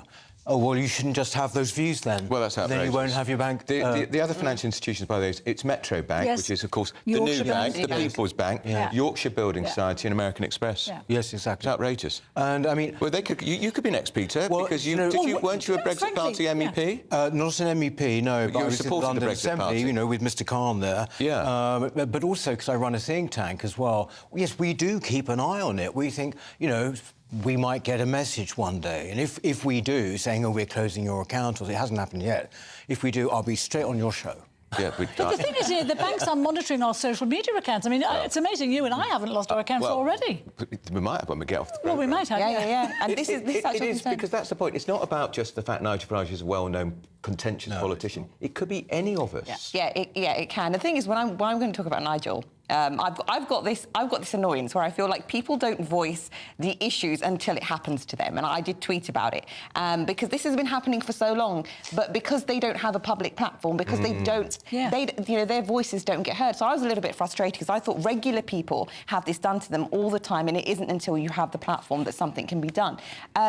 However, saying that, I think it's the transparency. The banks are never transparent about what and why they do it. Until Farage, a lot of people didn't realise how they could find out about it with these special request things. A lot of people didn't know that. They just had to take it. Now they don't, thanks to him. No, it is, it's a great, great worry. And if people think, you know, oh, well, it wouldn't happen to me, just well, it be would, careful. yeah. Now, you were on the London Assembly, which segues perfectly into the next story, is the battle over the ultra-low emission zone. And before, in case people think this is just a London story, ultra-low emission zones are spreading across the country. Bristol, Derby, Glasgow, Manchester. And, of course, this was the big issue here, Peter, last week, was because the Tories unexpectedly won that, held on to that seat. Yes. And it was a referendum on the ultra-low emission zone. Yes, it was. Great anger about this. I mean, you know, essentially, you have to see this in a kind of context, which is that Sadiq Khan and the people in his city hall hate cars, right? That's, you know, they want to basically change London, you know, so that basically cars are not welcome.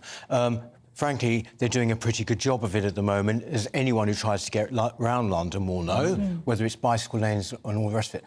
With this particular ULEZ, it affects people outside who need their cars. And it affects the poorest people, Peter. Exactly. But also, I think, it's because he didn't really care, because, first of all, it's a great sort of way of raising money, but also that the people in these areas might well be more likely to be Tory voters. But the thing is, Khan needs the money because he's almost bankrupted London, you know? Yes. TfL has got a £13 billion worth of debt. But, I mean, we should just say what this is going to cost people, this ULEZ thing. It costs people £87.50 a week. That's That's $4.5 a year. And this is the people who can least afford. They're the people who can't afford to change their vehicles and their working vehicles. And a lot of them will be carers. Yes. Because they have to drive to work. Yes. A lot of people will be working in airports. So that's why the GMB Union and Unite have both opposed the imposition of this expansion. Look on screen. Yes. And across the I mean, at least 1 million extra people are going to be caught by this who drive into London for work. Yeah. I'm not sure how much it will raise, but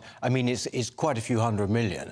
And the fact is, I think this is really what it's all about. Also, reports, consultations into the whole, bad air aspect of London have shown that, in fact, it would make minimal difference. That's the point, isn't it? This is about... Do you drive? I do drive. I find Ulez just frustrating. I thought the Sadiq Khan had just ruined the whole of London. Anyone that I speak to is just totally against Ulez. And I understand that if you've got the City of London, even if we talk about healthy air, breathing in healthy air, and there is not much of a difference. So I don't understand, OK, you've got it in one compartment. Why are you now expanding it to everyone else? Because he needs the money, Bushra. He needs the money. He's overspent and mismanaged so badly. He needs the cash. And also, a lot of people won't know they've driven into an ultra-low emission zone. So because of the camera technology, their number plates will come up and they'll get a fine. If you don't pay the fine straight away, it's £180. Also, there is a kind of ideological, as I say, dislike of the car. Yeah. And that is kind of ongoing. Yeah, I agree. It's kind of... Because the car is, like, personal, it's private, and it's kind of free. It gives you freedom. That kind of goes against all the sort of hard-left attitudes that this mayor has. That's true. Very good. You're coming back in the next hour, of course. That is Peter Whittle, first time.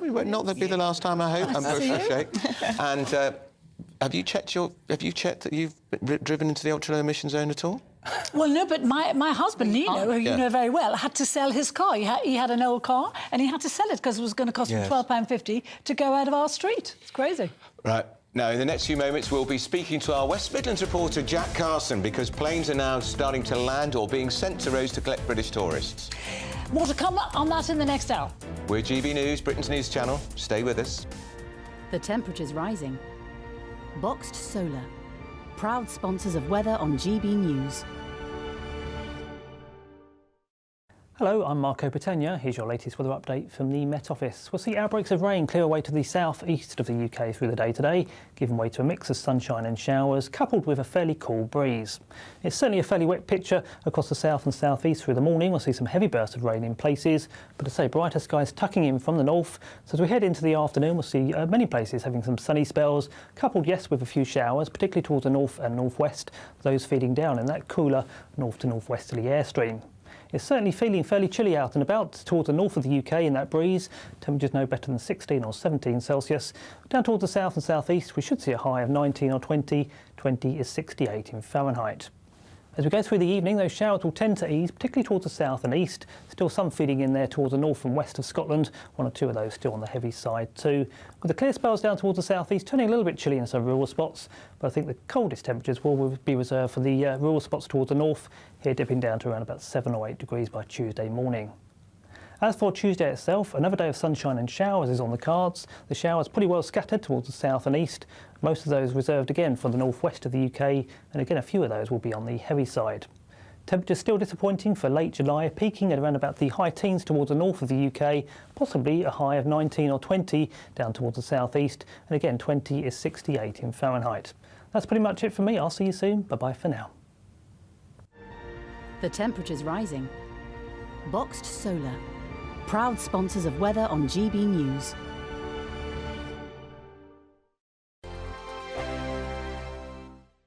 The Live Desk with me, Mark Longhurst. And me, Pip Thompson. It's here Monday to Friday on GB News. From midday, we'll bring you the news as it breaks, whenever it's happening and wherever it's happening, from across the UK and around the world. Refreshing, feisty, but with a bit of fun too. If it matters to you, we'll have it covered on TV, radio and online. Join the Live Desk on GB News, the People's Channel, Britain's news channel. Weeknights on GB News from 6 p.m. You'll always get drama. Please stop, Michelle. I know, yeah. Please stop. Should I just shut up? Romance. You like me, I like you. There you go. There you are. Well, don't tell anybody. Adventure. Etc. That's the whole point. But bomb. And action. Read my superstar panel that already at it. That fighting is going to be quite a show. Only on GB News, the People's Channel, Britain's news channel. So Jubes and Co, we tackle the issues of the day with real robust debate, both sides of the fence, battling it out with me in the middle with my forthright opinions and views. And often really interesting things happen because you start with a position and then by the end of the debate you find actually, well, I might not have thought about that one. What we need in this country is 2 new political parties. You should maybe think about doing a 2024 calendar. I'm Michelle Dewberry and I'm keeping you company right through until 7 o'clock this evening. GB News, the People's Channel, Britain's watching. Monday to Thursday, 9 p.m. till 11 p.m. Join me, Dan Wootton. I'll bring you the sharpest takes and hottest debates. Do you not believe in prison? I don't believe in prisons. I'm completely stunned. I guarantee you there'll be no spin, no bias, no censorship. I actually was personally quite offended by it. And no reason to go to bed. So I guess they've always been quite woke. That's Dan Wootton tonight on TV, radio and online. Monday to Thursday from 9 p.m. till 11 p.m. on GB News. The People's Channel, Britain's news channel. In a world of dull and predictable radio and TV shows. Oh, hi. On Mark Dolan tonight, we've got big guests. We drill into the big stories of the day. The show adds up to a brilliant listening and viewing experience. Mark Dolan Tonight is the most entertaining current affairs show ever, and that's a fact. That's Mark Dolan Tonight, Friday, Saturday and Sunday from 9. Only on GB News, Britain's news channel. Like all families, we have arguments every now and then, but actually we agree on what the mission of GB News is, and that's the most fundamentally important thing. GB News provides the kind of platform that lets all voices be heard. We don't hold back. We're free to say what we really think. Just because some people who live in a tiny little Westminster bubble think that their particular story is important, that's not the most important story for me. And often they will be difficult stories, stories that you won't find on the establishment media. Because what people think in the north of England may be very different to what they're thinking in the home counties. We're going to carry on telling the world what life is really like for households up and down the UK. We love to be in your car, in your kitchen as you're having your breakfast. Whatever you're doing, you are part of the show. If it matters to you, it matters to us. Britain's watching. Britain's watching. Britain's watching. We're proud to be GB News, The People's Channel, Britain's news channel.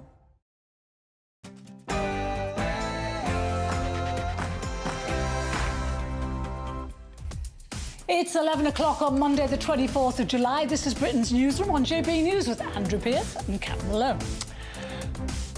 The airline's under huge pressure now to rescue British families caught up in those forest fires in Rhodes. Thousands fleeing. This comes as Corfu is now evacuating residents by sea too. Suggestion there, the fire's caused by arson. You might get that word evacuated right in a minute. Anyway, Rishi Sunak faces a split within his own party on his commitment to net zero after voters in the Uxbridge by-election showed their dislike. Pierce Autocue of the proposed ULEZ extension. I'll be joined by Tory MP Mark Francois. And the Chancellor, Jeremy Hunt's revealed how his family's been devastated by cancer. He spoke about his own diagnosis being caught early by the NHS. We're going to talk to the journalist Amanda Patel, a great mate of mine and Malone's, in the programme because she's had the same cancer battle. A newly appointed cleric has received abuse over her heavily tattooed arms. We'll be debating whether it should be a problem for parishioners or just simply irrelevant.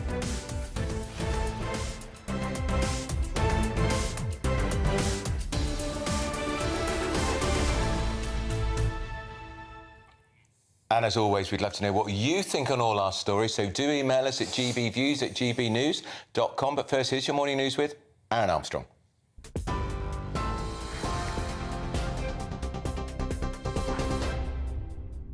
Very good morning to you. It's a minute past 11. Aaron Armstrong here in the GB Newsroom. Flights are expected to land in Greece later to rescue British holidaymakers stranded by wildfires in Rhodes. 19,000 people were forced to flee over the weekend. It was one of the largest evacuations in Greek history. Now, hundreds of British tourists have been stranded there, having fled their hotels, many of whom have left belongings behind. They've been sleeping in airports, makeshift centres and also in schools. Airlines, including Jet2 and EasyJet, are sending flights to bring people home. Sarah Shepherd, who fled from Rhodes, told GB News she had to leave her hotel to escape. We knew that fires were burning, but we didn't really realise that they were coming so close. And then the hotel then sent out an alert, and we all had to evacuate from there. And we sort of grabbed what we could and went down to the beach. And then we just followed everybody else. There was just hundreds and hundreds of people just walking, and we were walking away from the fires. And as we looked back, there were just the flames and the smoke. Meanwhile, the government says there are currently no fires in residential areas of Corfu, despite evacuation orders being issued there last night. In up to 18 villages, around 60 people were rescued by boat from Nisaki Beach in the north of the island. It's a popular area with tourists. A rapid deployment team has been sent to Rhodes, and the Foreign Office Minister Andrew Mitchell says support is available. The situation in Corfu is that there are no fires in residential or holiday areas, so there is much better news on that. As far as Rhodes is concerned, we now have a team of 10, that is 6 Foreign Office experts from London and 4 Red Cross support staff at the airport who are giving support to British travellers there. Spain is facing political uncertainty after Sunday's general election ended inconclusively, resulting in a hung parliament. The centre-right People's Party took the biggest share of the vote, but not enough to be able to form a government, even with the support of the far-right Vox Party, which lost more than a third of its seats. The ruling Socialist Party outperformed expectations, but the results mean neither they nor PP will be able to form a coalition government, raising the prospect of another round of elections. Train drivers are threatening fresh disruption at the height of the summer holidays with another ban on overtime. Members of the ASLEF union won't work extra hours for a week from Saturday the 5th to the 12th of August. The union claims none of the train companies employ enough drivers and is warning of serious disruption. It will be the 5th week-long ban on overtime since May. The latest one ended on Saturday, with another one due to start on the 31st. The Prime Minister has vowed not to concrete over the countryside and to prioritise house building in inner-city areas. The Housing Secretary Michael Gove says the plans will include creating an urban quarter in Cambridge and investing in planning skills to speed up developments. Mr Gove says the extension of permitted development rights will make it easier to extend homes and convert lofts. We will meet our manifesto target of delivering 1 million new homes in this Parliament. Not only that, but our £11.5 billion affordable homes programme is delivering well over 100,000 affordable homes. And we're scaling up to deliver tens of thousands of new homes specifically for social rent. But we know that there are immediate challenges to future growth. Across the developed world, there are economic pressures. And there is, therefore, a need for radical action to unlock the supply of new homes. The Islamic preacher Anjem Chowdhury has been charged with terror offences following his arrest last week. The charges include directing a terrorist organisation, membership of a prohibited organisation and encouraging support for one. Another man, Khalid Hussein from Canada, has also been charged with membership of a prohibited organisation. Both men have been remanded in custody to appear at Westminster Magistrates Court later today. And Welsh whisky is now officially protected after it received a special status. The single malt whisky has been awarded the protected geographical indication status, offering legal protection against imitation and misuse. It places it alongside other iconic Welsh products like lamb, beef and leeks. It's sold in 45 countries. Welsh whisky is expected to generate some £23 million in revenue this financial year. This is GB News. More as it happens throughout the afternoon. Now it's back to Andrew and Carol.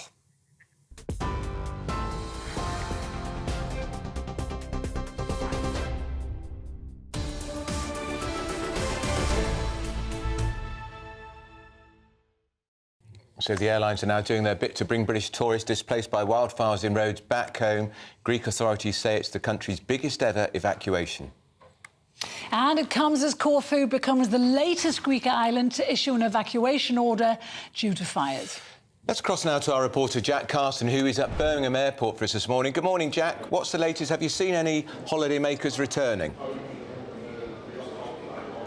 Good morning to you both. Well, it's East Midlands Airport that I'm at this morning because later on this afternoon we're going to get two flights, the first two flights here arriving today from Corfu. Of course, as you mentioned, the latest reports are that there is now an evacuation order in place there for locals and tourists. We know overnight from reports from the fire service that there are around 2,500 people were moved from where those fires were burning on the island of Corfu. But the Foreign Office Minister Andrew Mitchell saying this morning that there not necessarily been any evacuations out of Corfu and off the island yet, but it was more kind of localised with a movement of people, of course, away from where the immediate danger was. Of course, Rhodes is where there's a serious, very much issue here on the island. Rather, we know from the Foreign Office that around 7,000 to 10,000 people are on the island at the moment. Of course, the fires are very much described there at the moment as out of control, and the airline companies all saying that they're doing as much as they can. TUI and Jet2 have completely cancelled flights from going towards Rhodes today and also tomorrow as well. They're also offering customers on Wednesday a chance to change the date of their flight or have a complete refund. And of course, the wildfire had very much been contained to the mountainous centre, but obviously with winds and the high conditions that are there at the minute, that's caused what, of course, that spread. Now back to Corfu, of course, the reports of those fires, the deputy mayor there very much saying that actually the first unofficial investigation from the fire service there, that those fires in Corfu may well be because of arson. Of course, we'll provide you the latest here as we get it on GB News. All right, Jack, thanks. That's Jack Carson, who's at East Midlands Airport. That's interesting, isn't it, Piers? It is. They're saying it could be arson, and we're talking about climate change. And if you remember, in the first half an hour, Piers Pottinger was talking about his own home in France, which was evacuated twice. Both times, he said it was caused by And we've had dozens of cigarettes. emails from people who have lived in Europe and had summers there and said that this is what happens. It's human error. Yeah, or in this case, if it's arson, just deranged behaviour. Yeah. Let's bring in the meteorologist, Jim Dell, who's a great friend of GB News. Jim, morning to you. Morning. Hello, good morning. Good morning. So what do you draw? I mean, we've just heard now that possibly the fires in Corfu are caused by arson. Is that often the trigger? Yeah, it is. The three reasons for wildfires to start in terms of their ignition point, and that is arson, natural, and then accidental. Those are the three, and it really doesn't matter which one starts it off. What you need in the first instance is tinder dry shrubs, bush, if you like. You need extremely high temperatures, or at least high enough temperatures, and that's exactly what we're seeing. In a way, given the fact that this part of the Mediterranean, in fact, virtually all of the Mediterranean, have been in extreme heat now for a good month and more. This was the inevitability. This is this is exactly why we're all worried about climate change and the direction of travel and what it actually might do. It isn't to say that wildfires don't happen in the three ways that I've described. It's just that it makes it more obvious, more dangerous, and takes it into areas where the population or the holidaymakers are actually inhabiting at the time. But it's interesting, isn't it, Jim, that a lot of the reports up to now have said that, you know, they're attributing this to climate change. If you watch some TV channels and some media outlets, they say this is all climate change. But here we think this may well have been done purposely. Okay, so we're looking at Rhodes, we're looking at Corfu, which actually are pinpricks in terms of the size and scale of the global problem. Because if we just take ourselves, but we don't have to take ourselves back, because it's still happening now in Canada, the wildfires that have carried on and on for the past month and a bit, and a much bigger scale, and also Siberia, that really cold place up east somewhere. Huge wildfires there in the same way, and much of that is linked to climate change, much of it particularly in Canada and Siberia. Ordinary areas where you wouldn't think you would see extremely hot temperatures. And it's not that they haven't seen wildfires before, they have. However, these are unprecedented wildfires, and particularly in the case of Canada. So what you have to do, Carol, in this case is you have to join the dots in terms of what's going on globally, not just look at a little prism like Corfu or Rhodes and say, yeah, that's all climate change. But what climate change does in terms of the extreme temperatures, the baking heats, the land temperatures, and also the sea temperatures, the ocean temperatures, many at record levels. They give call it the additional fuel, if you like, or the additional reason for these things to catch up. And between me, you, and a lamppost, I don't actually think this is the end of the wildfire season, or for that matter, the extreme flood season. I think it's only just beginning. Is it going to change, do you think, people's holiday habits, Jim? I mean, I don't know what you normally do with your family every summer, but are people going to start going somewhere cooler in August and July, or perhaps have the holiday later in the year or earlier? Yeah, it's a good question, because we're at that sort of staging post where people actually today might be making a decision whether they go X, Y, or Z, what they're going to do. Do they want to stay at home, say in the UK, and I'm going to say endure the rain? It's not raining all the time. It certainly was in certain places yesterday with the test match and the rest of it. Or let's just say the cooler temperatures. Or do they want to go to, for example, today, we might well see the record temperature in Europe, in Sicily, which is, at the moment, it's at 48.8 in Sicily. So it could get close to it. So what do you want to do? Do you want to stay at home in this sort of temperature, lucky to have these sort of temperatures, you might argue? Or do you want to go and sit in 45, 40 degree, 40, whatever it is, degrees Celsius? Because that is extreme. It actually does it has bodily effects in terms of your thinking, your movement. All of this starts to affect you from 40 degrees upwards. Jim, the problem for a lot of families is that they have to go in July and August because that's when the school holidays are. I mean, it costs them more money to go then, but they don't actually have a lot of choice.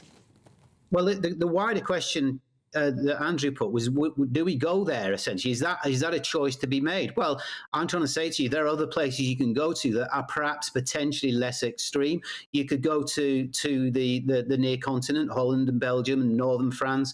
I mean, these are the choices. Because, why do I say this? Because if climate is moving in the way we think it is moving, then there is a northward movement of the Sahara, the Mediterranean. So the Mediterranean is starting to move up its way up into France, into Germany, and places like this. So, you know, bit by bit and little by little, and not by exact amounts, if you like, and not every single year in every single place. It's, you know, we're at a staging post. This is why the conversations that are going on left, right, and centre, and across the political spectrum in terms of what we should actually be doing on a personal level, which is where it starts. Do you want to play safe? Do you want to play, you know, or play with risk? It's individuals, but when governments get involved, which is now very much in the political spectrum, then that's when decisions have to be made for the benefit of us all. So this is an ongoing story. We will be talking about this again going forward.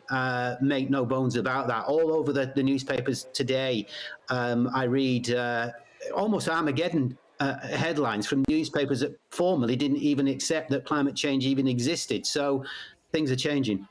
All right, Jim, always good to talk to you. That's Jim Dale, who's a senior meteorologist at British Weather Services. Thanks for joining us, and come on again soon. Now, we really saw an interesting story in my newspaper today, Carol Malone. The Chancellor, Jeremy Hunt. Yeah, he has done a heart-to-heart with your paper, saying that he has just been treated for skin cancer. It is a basal cell skin cancer. He said he talked about having a mole on his head, which has kept on getting bigger and bigger and bigger, and eventually he had to go and get it sorted out. His family has been ravaged by cancer. Both his parents in later life got cancer, and his brother has something called sarcoma. So Jeremy Hunt has been incredibly lucky in catching this early. Caught it really early, found the lump on his head, went and got it tested, all on the NHS, in case of anything. I bet he went private, because he's a very rich man.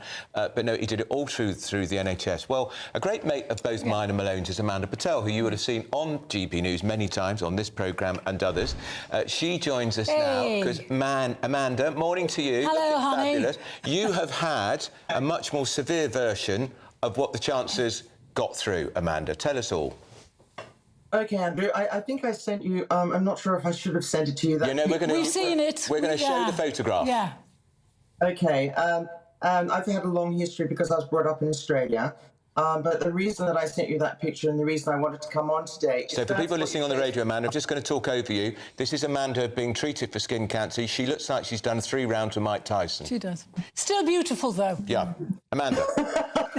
That is always beautiful. Still really ugly. The really, I mean, it's especially pertinent, this story, to me at the moment, because I've actually, in the process of I've had 3 biopsies done, one on my chest, don't know if I can pull that down, and 2 on my back, and that's and I'm waiting for the results, because if they are what Carol mentioned, basal cell carcinoma, then they're not the ones that spread throughout your body. They're not the deadly ones, but they have to cut chunks out of your face. But Amanda, let's talk about. I mean, we've known each other for years. You had a terrible one in your eye a few years ago, where you had to have quite severe surgery. I know that was about 6 months of surgery, and that was just a little dot in my lower eyelid above your bottom eyelashes. So everyone needs to wear sunglasses that have proper HV resistance. But the most important thing that people should check is if you get a horrible mole like the one that Jeremy had, the melanomas spread. They're actually deadly.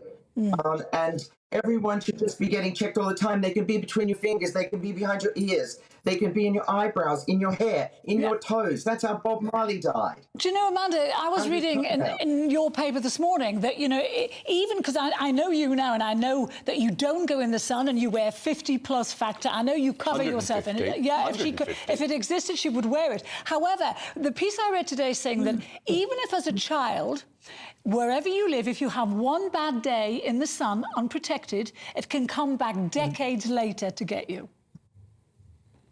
I think that's true, but it is slightly scaremongering. You have to be really careful.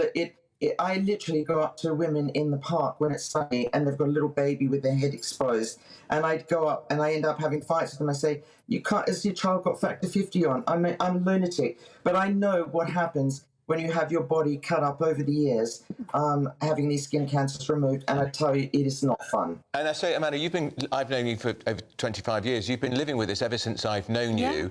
Some people watching this will say, oh, yeah, you only need to put factor 10 on or factor 5 on. No. You've got to put factor 50 on all year round. And look, I don't put it on all year round. I think that's impossible. But whenever you're in the sun, you should have it on. Your kids should have it on. They should have hats protecting them. Or you can do as I do on holiday, as you both know, wear factor 50 all over me, wear a hat and sit under a tree. But you see, Amanda, we were talking about the childhood thing. Yours is obviously from when you were young, because you haven't been properly in the sun for 20-odd years now, have you? I know, but it has a very slow incubation period. Yeah. That's why it's just so important. And the problem with my ones on my back, the 2 new moles, they're quite unusual because as you both know, I've not been with a boyfriend for about a year. And these came up during that year. And it was only when someone was, I was trying a dress on and someone said, what are those moles? I've never seen them before.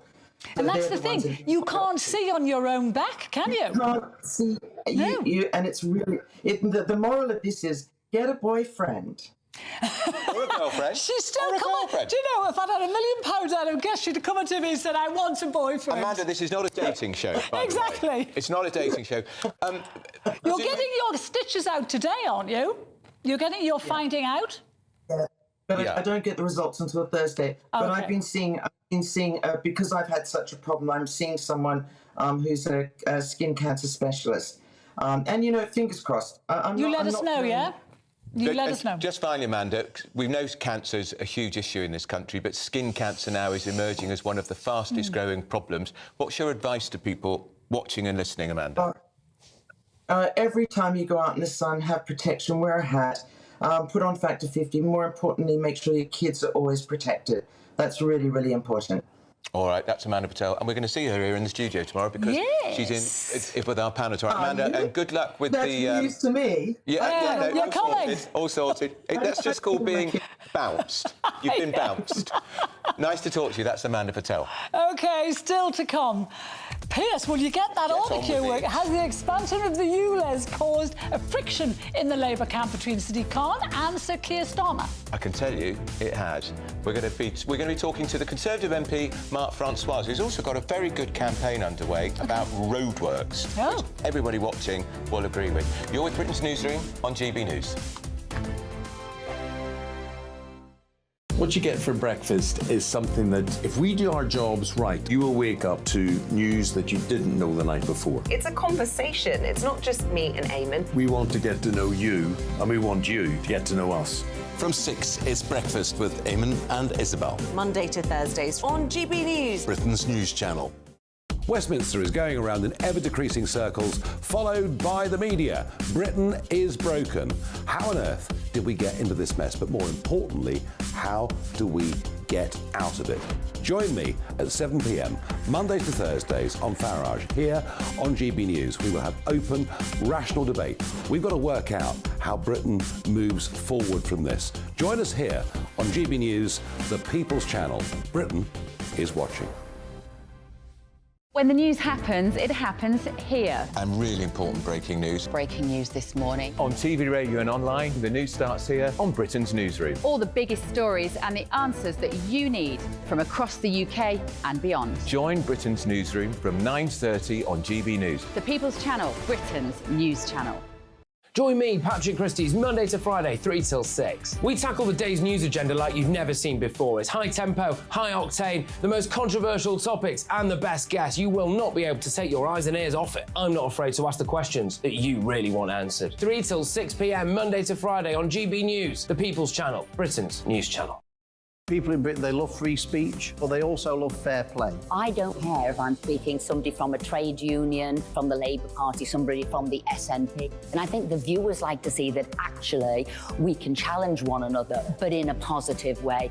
We think we ask the questions that people want to ask, and often we ask the questions that we wanted to ask in Parliament but never got the chance to ask. So join us every Saturday, 10 a.m. till noon on GB News, Britain's news channel.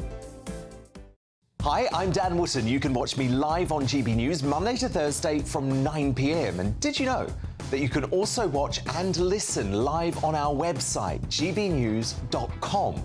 You'll always be up to date on the latest breaking news, as well as enjoying the best stories, opinions and shows. You can even join the debate under our live player as you're watching. So head straight to gbnews.com on TV, radio and online. GB News, Britain's news channel. It's all about family, being in people's living rooms, all the interaction and getting to know who our viewers and listeners are. When I was young, my dad used to say, "Nana, stop arguing." I wanted an outlet that would enable me to give my opinion. People are going through a really hard time right now, and I know that you don't feel like you're being listened to by the establishment. I came to GB News because it's the People's Channel, and I want the audience to have their say on the events of the day. We're dynamic. We do something different. Democracy shows that the wisdom of the nation is in its people. I get to travel to find out what the story is from a personal perspective. The British people aren't fools. We know when we're not being told the full story. We've got to work out how Britain moves forward from this. It's the best country in the world. The establishment had their chance. Now we're here to represent your views. Britain's watching. Britain's watching. Britain's watching. We're proud to be GB News, the People's Channel, Britain's news channel.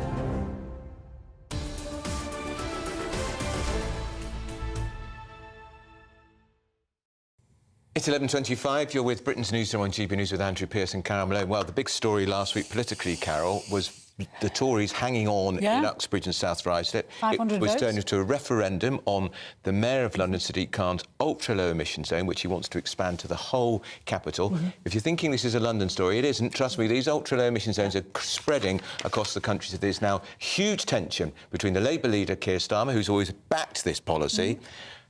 He's not quite so keen now he didn't win the by-election, which he should have won by a country mile. Well, let's talk to the Tory MP, Mark Francois. Mark, morning to you. Morning. Good morning. Good morning. Does ULEZ spread as far out as your constituency, Rayleigh and Essex? Well, it came up to the Essex borders because the ULEZ zone would touch, the outer bit of Greater London. So a lot of my constituents who would have had to drive into London for work, plumbers, plasterers, tradesmen, would have been badly affected by it. So I'm absolutely delighted that the good burghers, of Uxbridge did the right thing and told Mayor Khan where to put it. And what do you think about Sir Keir Starmer? I mean, Mark, we know he U-turns at every opportunity. He doesn't seem to believe in anything. But right up until this by-election campaign, he was full square behind the expansion of ultra-low emission zone. I pointed out in the Daily Mail recently, it's never even been discussed at Shadow Cabinet because they're all in favour of it. But now he's saying, whoa, maybe it needs to be revised. So it takes a by-election failure to change his view. Well, he was hedging about it even during the campaign. He sort of came out against it, then he retracted that. I mean, even Labour's candidate was trying to sit on the fence. He said it should be delayed. I mean, they were all over the place about it. But you're quite right, Andrew, this is not just isolated to Uxbridge, because there's a government quango called Natural England, which to me is a quango that's now out of control. And they're trying to say that we shouldn't have any major housing developments across the country unless they're accompanied by ULEZ-like traffic control zones. So this is something that could be coming, to a village or a town near you, as it were, unless we clamp down on the expansion of this stuff.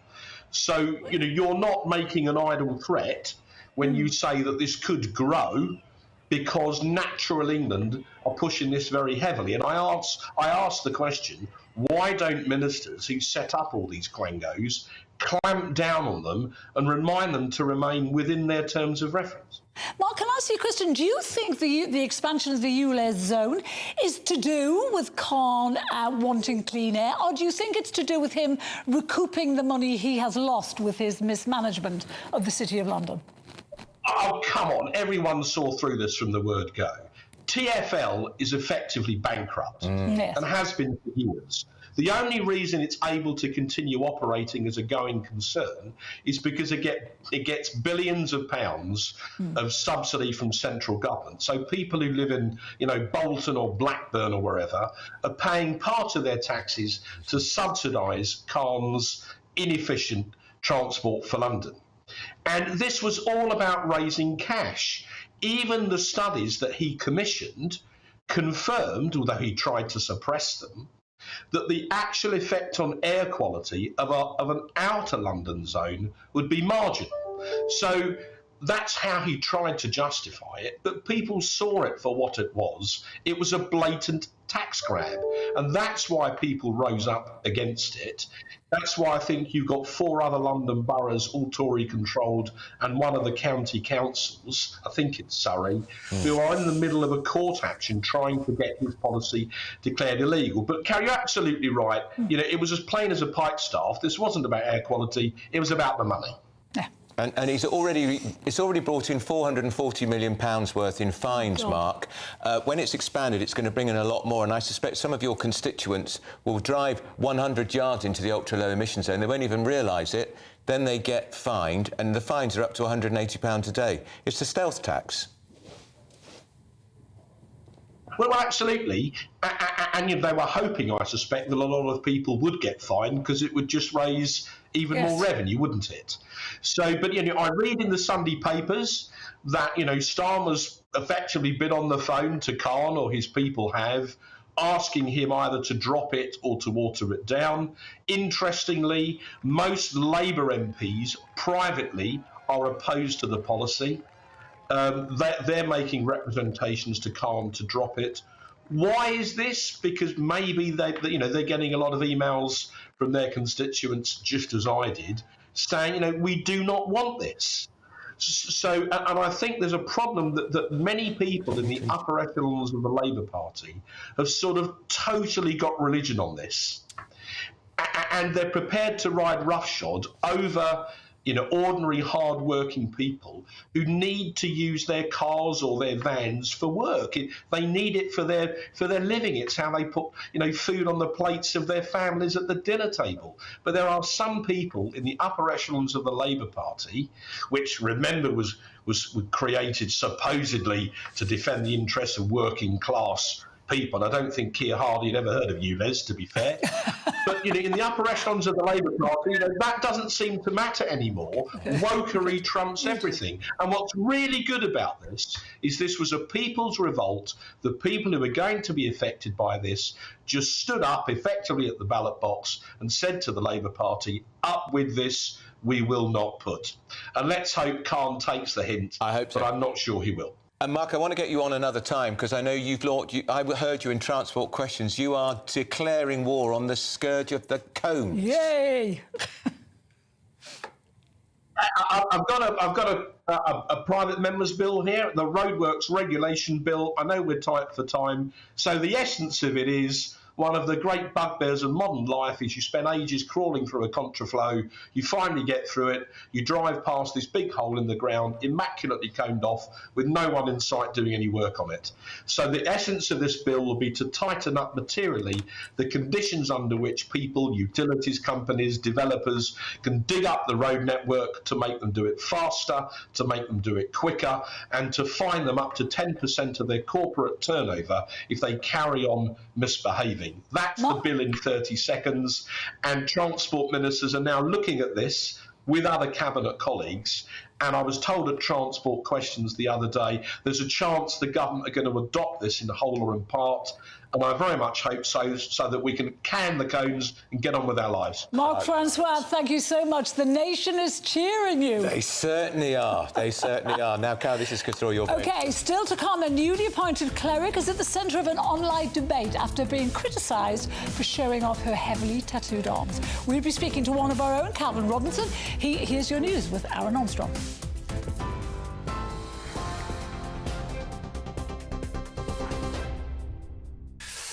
Very good morning to you. It's 11:33. I'm Aaron Armstrong in the GB Newsroom. The British travel company Jet2 says they're adding 3 extra flights to get stranded holidaymakers home from Rhodes. Up to 10,000 British people are estimated to be on the fire-ravaged island in Greece, with the first stranded holidaymakers having started to arrive back in the UK already. Hundreds of British tourists have been stranded. They've fled hotels. They've left belongings behind. They've been sleeping in airports and makeshift shelters and schools in parts of the island. In addition to over 50 scheduled flights, one of those flights I just mentioned will go to Manchester, another to Leeds, Bradford, and a third for Birmingham, and they're expected to take off later on this evening. Train drivers are threatening fresh disruption at the height of the summer holidays with another ban on overtime. Members of the ASLEF union will not work extra hours for a week from Saturday the 5th to the 12th of August. The union claims none of the train companies employ enough drivers and is warning of serious disruption. It will be the 5th week-long ban on overtime since May. The latest one ended on Saturday and another one starts on the 31st. Michael Gove has announced plans to create more homes in inner cities by relaxing planning rules and cutting red tape. The Housing Secretary says he wants to make it easier to convert empty shops into new flats and to make it easier to extend homes and convert lofts. Now, the plans also include creating an urban quarter in Cambridge, although that's been met with criticism by the local Tory MP. He says it's nonsense. Critics say the government will miss its commitment, though, to deliver 300,000 new homes every year. Mr Gove insists they're on target to meet their manifesto promise of at least 1 million new homes by 2024. And Twitter has replaced the social media platform's famous blue bird logo with a white X on a black background. Elon Musk unveiled it over the weekend, the latest change since he bought the company in October. He's also added that tweets are going to be replaced with posts to be known as X's. Some people say the move will further alienate Twitter's original loyal base. Mr Musk, though, is trying to create a super app like China's WeChat or Paytm in India. More on all of those stories on our website, gbnews.com.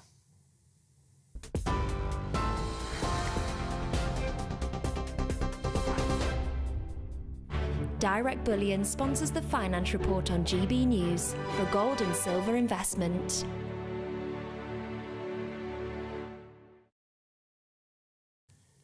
Quick look at the markets today. The pound buys you $1.2836, €1.1581 euros. The price of gold, £1,531.81 per ounce. And the FTSE 100 is at 7,665 points. Direct Bullion sponsors the Finance Report on GB News for physical investment. Looks like things are heating up. Boxed boilers, proud sponsors of weather on GB News. Hello, I'm Marco Patenia. Here's your latest weather update from the Met Office. We'll see outbreaks of rain clear away to the south-east of the UK through the day today, giving way to a mix of sunshine and showers, coupled with a fairly cool breeze. It's certainly a fairly wet picture across the south and south-east through the morning. We'll see some heavy bursts of rain in places, but as I say, brighter skies tucking in from the north. So as we head into the afternoon, we'll see many places having some sunny spells, coupled, yes, with a few showers, particularly towards the north and northwest, those feeding down in that cooler north to northwesterly airstream. It's certainly feeling fairly chilly out and about towards the north of the UK in that breeze. Temperatures no better than 16 or 17 Celsius. Down towards the south and southeast, we should see a high of 19 or 20. 20 is 68 in Fahrenheit. As we go through the evening, those showers will tend to ease, particularly towards the south and east. Still some feeding in there towards the north and west of Scotland. One or two of those still on the heavy side too. With the clear spells down towards the southeast, turning a little bit chilly in some rural spots. But I think the coldest temperatures will be reserved for the rural spots towards the north, here dipping down to around about 7 or 8 degrees by Tuesday morning.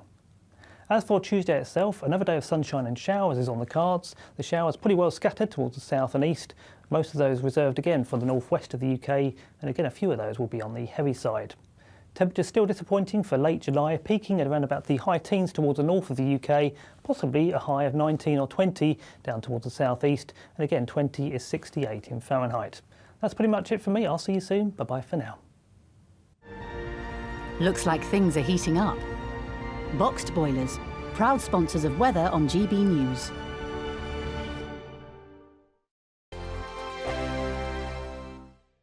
The Live Desk with me, Mark Longhurst. And me, Pip Thompson.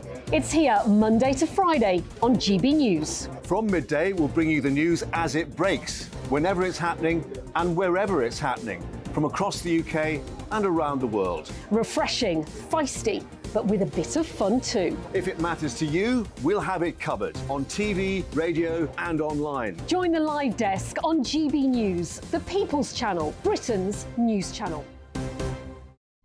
Weeknights on GB News from 6 p.m. You'll always get drama. Please stop, Michelle. I know, yeah. Please stop. Should I just shut up? Romance. You like me, I like you. There you go. There you are. Well, don't tell anybody. Adventure. Etc. That's the whole point, but boom. And action. Sergeant, Read my superstar panel that already at it. That fighting is going to be quite a show. Only on GB News, the People's Channel, Britain's news channel. So Jubes and Kerr, we tackle the issues of the day with real robust debate, both sides of the fence, battling it out with me in the middle with my forthright opinions and views. And often really interesting things happen because you start with a position and then by the end of the debate you find actually, well, I might not have thought about that one. What we need in this country is 2 new political parties. You should maybe think about doing a 2024 calendar.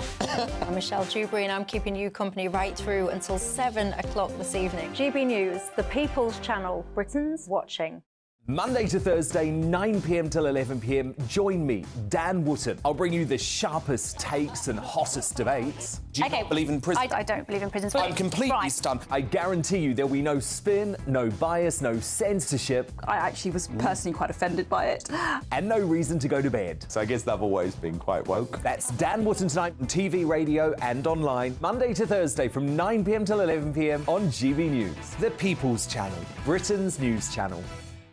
In a world of dull and predictable radio and TV shows. Oh, hi. On Mark Dolan tonight, we've got big guests. We drill into the big stories of the day. The show adds up to a brilliant listening and viewing experience. Mark Dolan Tonight is the most entertaining current affairs show ever, and that's a fact. That's Mark Dolan Tonight, Friday, Saturday and Sunday from 9. Only on GB News, Britain's news channel.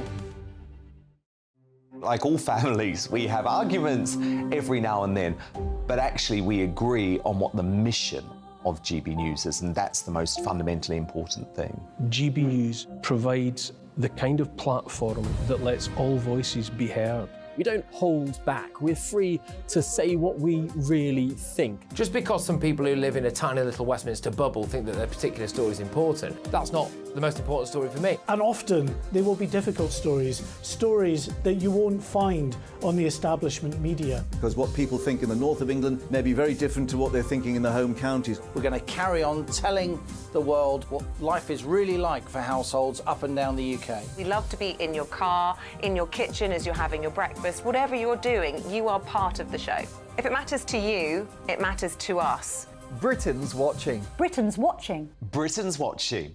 We're proud to be GB News, The People's Channel. Britain's news channel.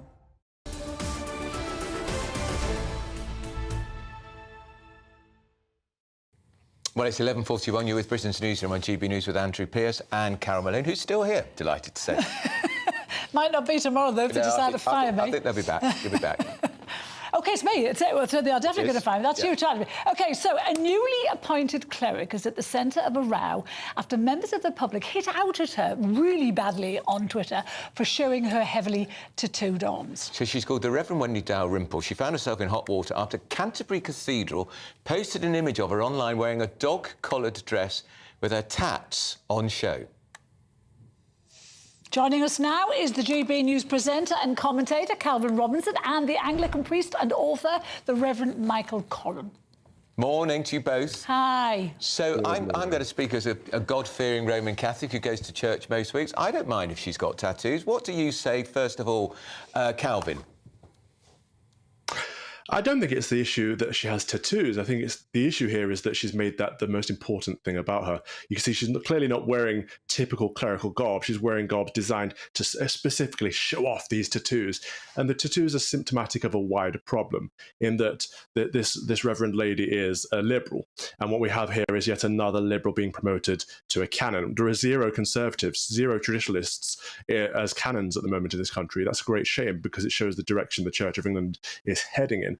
And if we look at this lady's previous work before she was promoted to canon, at the Christmas just gone, she was in hot trouble on social media for sharing Christmas hymns that she'd rewritten and replaced lines such as, "God rest you also women who by men have been erased." There's clearly a feminist agenda here of pushing a liberal ideology rather than focusing on what should be more important than her or her politics, which is Jesus Christ, which is fundamentally the job of a vicar.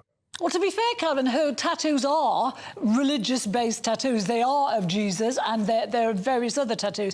I mean, I think you're being a little bit cruel here because it is summer, and she's wearing a short-sleeved summer dress. I don't think she was showing off. You know, you sound like the people who were attacking her on Twitter when they were saying she was putting on a prideful display and a peacock display. She's not. She's wearing a short-sleeved summer frock, for goodness sake. How often have you seen that summer frock? How many other clerics have Well, you I've ever not seen seen you in a frock, no, that's for sure. But, I mean, relief. women should be expected, and it's quite normal for women to wear summer dresses. Not for clerics, it's not, no. I've never seen a cleric in my life wearing that dress. The point there is that that's not standard clerical garb. This is purposefully designed to show off her tattoos, which is fine if that's what she wants to do as a layman. But as a supposed clergy, she should be there representing Christ, not herself. Michael Corran, is Calvin being a bit snooty about this, a bit old-fashioned? Well, I don't think fashion is the issue, but actually it's quite a miracle. This morning, and in Canada it's really the morning. I actually sort of agree with Calvin to a certain degree, because tattoos aren't. It's irrelevant. Can you see my tattoo that I proudly wear here? I normally have it covered up, but it's simply irrelevant. I mean, the church is facing all sorts of crises, and I speak as someone who's probably more on the progressive wing of the church. But I think that we have to deal with this by being relevant to people. I don't think tattoos make you relevant or irrelevant, although it's important to say, actually, it's quite interesting, that churches that are really growing, these mega churches, you have them in the UK and in North America, it's almost standard uniform now for guys to be heavily tattooed. It's become sort of a fashion of what is called the Bible bro, the Bible brother, so they tattoo themselves. She was attacked in a very misogynistic way. She was. I don't man been attacked in this way. I mean, look, something visceral in me. When I first saw the picture, I wondered why she's posing that way. But once again, that was my problem, not hers. She's simply a young woman with a great deal of ability who's been appointed to a position, and this was one photograph of her. There are many other photographs of her where she's not showing tattoos, not... Michael, you say the tattoos are relevant, but maybe they make Wendy very relevant to the younger generation. We know that congregations are dwindling by the second. Maybe this makes her more relevant to a younger generation that people like her can bring to God. Could be. I mean, I would be very careful about the relevant issue, though, because, you know, we have 4 children, and if you know anything about raising kids, never try to be relevant to them, because within a few seconds you are, oh my golly, Dad, that's social suicide. So I think if we preach truth, if we preach Christ, and Christ for me is a revolutionary figure, a permanent revolution of love and progress and equality, I'm sure Calvin's having a fit here, but if we do that, and I've seen it in my church, we do attract people. But the cosmetic, and of course, if tattoo by its nature is cosmetic, that really just doesn't matter at all. Calvin, is she in any trouble with the church authorities, in your view, or should she be?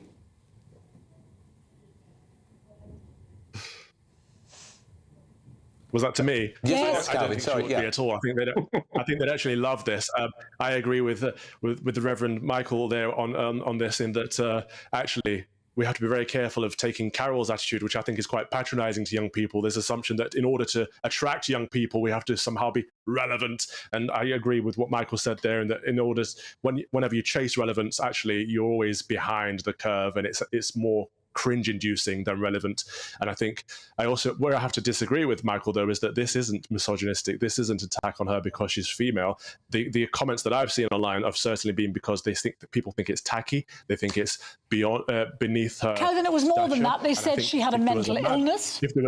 They said she was narcissistic. But I think if there's a man dressed... But I think if there was a man dressed this way, Carol, showing off their tattoos in a statement like this, where they clearly could have been dressed in full clerical garb, they could have had a blazer on, they could have had a cassock on. If it was a man, they would have had exactly the same situation, I believe. No. Michael's disagreeing. Michael, come back to us. What do you think? There are clergy, vicars, priests, whatever term you want to use, who are tattooed, and they haven't had this reaction at all. No, I mean, look, I'm all for compromise. Let's agree on where we can. Yes, there are some issues of trying to be relevant. We agree on that. But of course it's misogynistic. She's a relatively young woman who is been photographed in a certain way. There are many other photographs.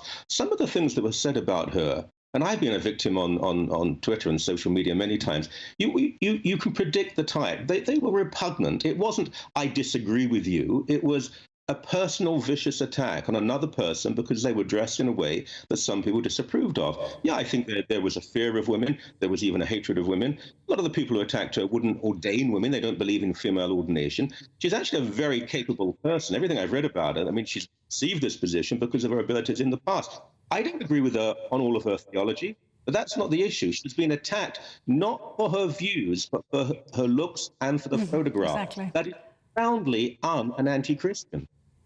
That's right, isn't it, Calvin? Very unchristian. Yeah, absolutely. We shouldn't be attacking people based on their personal characteristics. Absolutely. But my point there wasn't that that's right. My point there was that just because she happens to be a woman doesn't make it misogynistic. I think people are sick and tired of the liberal agenda that's being pushed in this country, not just in the country, but by the church. Every single week we get a new story. This week it was the Church of England is promoting the pyramid of white supremacy. Like every single week there's a new thing. And then we see this woman here that is clearly making it all about her and her liberal perspective, with the hymns that she's written, with the attire that she's chosen. As Michael said, she could have dressed appropriately for the photo shoot that promotes her being promoted to a canon. But of course, all of these decisions are designed to provoke a reaction from the public. Well, she was attacked for the photograph. I didn't say she should have worn something else. I said there were other photographs of her around where she's not dressed like that. But people did not say, I disagree with this woman who happens to have tattoos because of her views. They attacked her because of the way she looked. That is misogynistic. Men do not have to face that. All right, well, listen, Jen, we're going to have to leave it there because I don't think you're going to agree to disagree. So that's Calvin Robinson, our very own Calvin Robinson, of course, and the Anglican priest and author, Reverend Michael Corrin. In the studio with us is our panel. I wonder what you think was this a misogynist attack on a young vicar? No, I think we're just using that term so loosely now. I'm totally with Calvin on this. I believe that when you have principles and values in a faith, you have to uphold them, and I think that's what Calvin tries to do. I do feel like the church and the priests are becoming softer in this country, and I feel like that whole structure that Great Britain was built on is slowly leaving. And I think because everything's becoming so soft, you are now seeing this whole kind of reflection in society where people just do not care about rules. Peter Whittle? Yeah, I think it's sort of...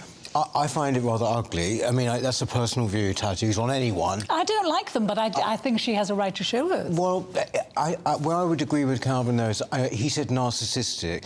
I think it is usually attention-seeking. That's the whole point of having huge sleeves of tattoos, really. It's almost saying, this makes me interesting. And usually, it's a very good guide. You're not that interesting. But with respect, don't you think that's a view of an older person? Because I used to think a bit like you, but I don't think that's the younger generational view of tattoos. Well, I think they're regarded as odd. I don't care. I think it is my view. And I think it's basically uglifying. I think it's awful to sort of spoil your skin in that way. That's well, you know, I mean, we have a rule in the mosque, which is if you have things on your arms or tattoos and stuff like that, you need to cover everything up. And that is a rule, and everybody follows that, and that's in order to pray. So perhaps the church needs to adopt that. But don't vicars need to draw attention to them because their church tenancies are dwindling, not even fast, dramatically. Churches are closing. Don't we want that won't do it. That really won't do it. I mean, it might be cringe, it might not. I just don't think, you know, the fact is when people talk about you've got to make it... It's like when they say you've got to make Shakespeare relevant.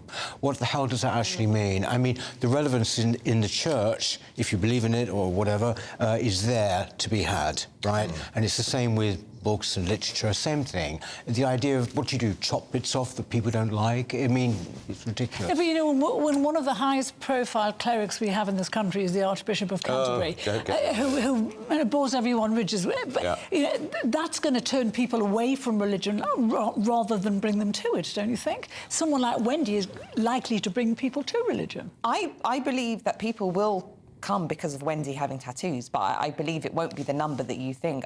In fact, I think it's the opposite way. I think you need to have the rules and the right people need to come to that religion. You're not going to have people that are going to come to religion because somebody's showing off tattoos. That's not the reason why. It's not about showing off tattoos. It's showing her age and what she thinks. It's a curved ball here. Do you agree with women priests? Do I agree with women priests? Yeah, why not? I do believe women as you said why religious leaders. Does that mean that you don't really? I've not really thought about this enough for me to have, you know, an accurate answer, but I believe that there are religious leaders that you can have because you need women in certain places. Because there are some female imams now, not many. Yeah, so, I mean, I wouldn't call them imams, I would call them scholars instead. Okay. There aren't any female imams. So you call them scholars? There aren't any, really. There's no point in saying there is. Do you disagree with women priests? No, I don't. I don't. I think that the church, though, has got to... in some ways, you mentioned the Archbishop of Canterbury. Do we have to mention him twice in the programme? Well, no, you mentioned him. She would agree, I think, with everything he says. And, you know, when you have him saying his kind of political views that he does at any given moment, then I think that's far more important to worry about that. I think we're out. OK, that's it for Britain's Newsroom today. First. She's coming back tomorrow. Well, maybe not when I get out of here, but who knows? I'd like to. We'll see you tomorrow at 9:30. Up next, it's Live Desk with Mark Longhurst and Pip Thompson. Pip's here to tell us all about it. What's coming up on today's programme? Over to you, Pip.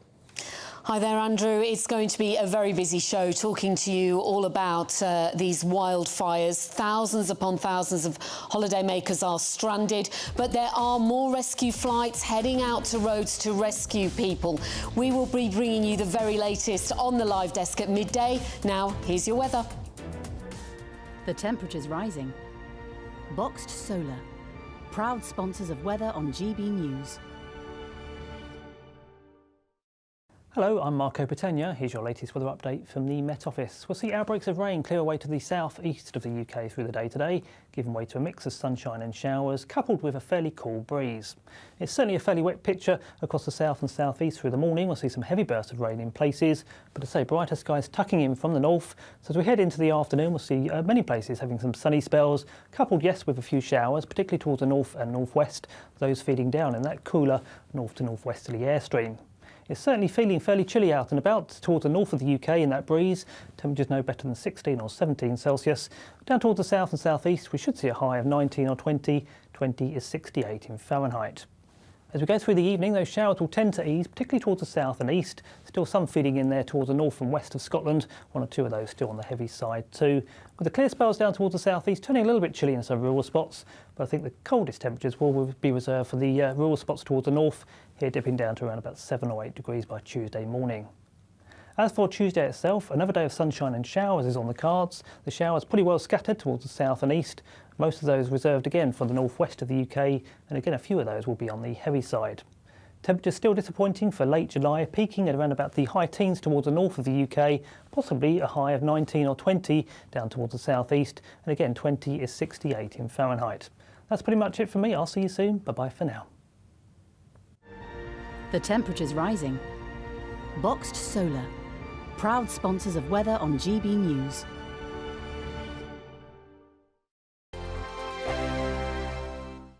What you get for breakfast is something that, if we do our jobs right, you will wake up to news that you didn't know the night before. It's a conversation. It's not just me and Eamon. We want to get to know you, and we want you to get to know us.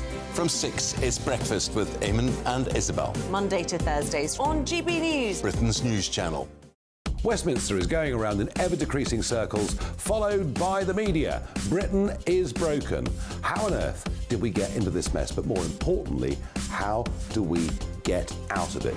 Join me at 7 p.m, Mondays to Thursdays on Farage, here on GB News. We will have open, rational debate. We've got to work out how Britain moves forward from this. Join us here on GB News, the People's Channel.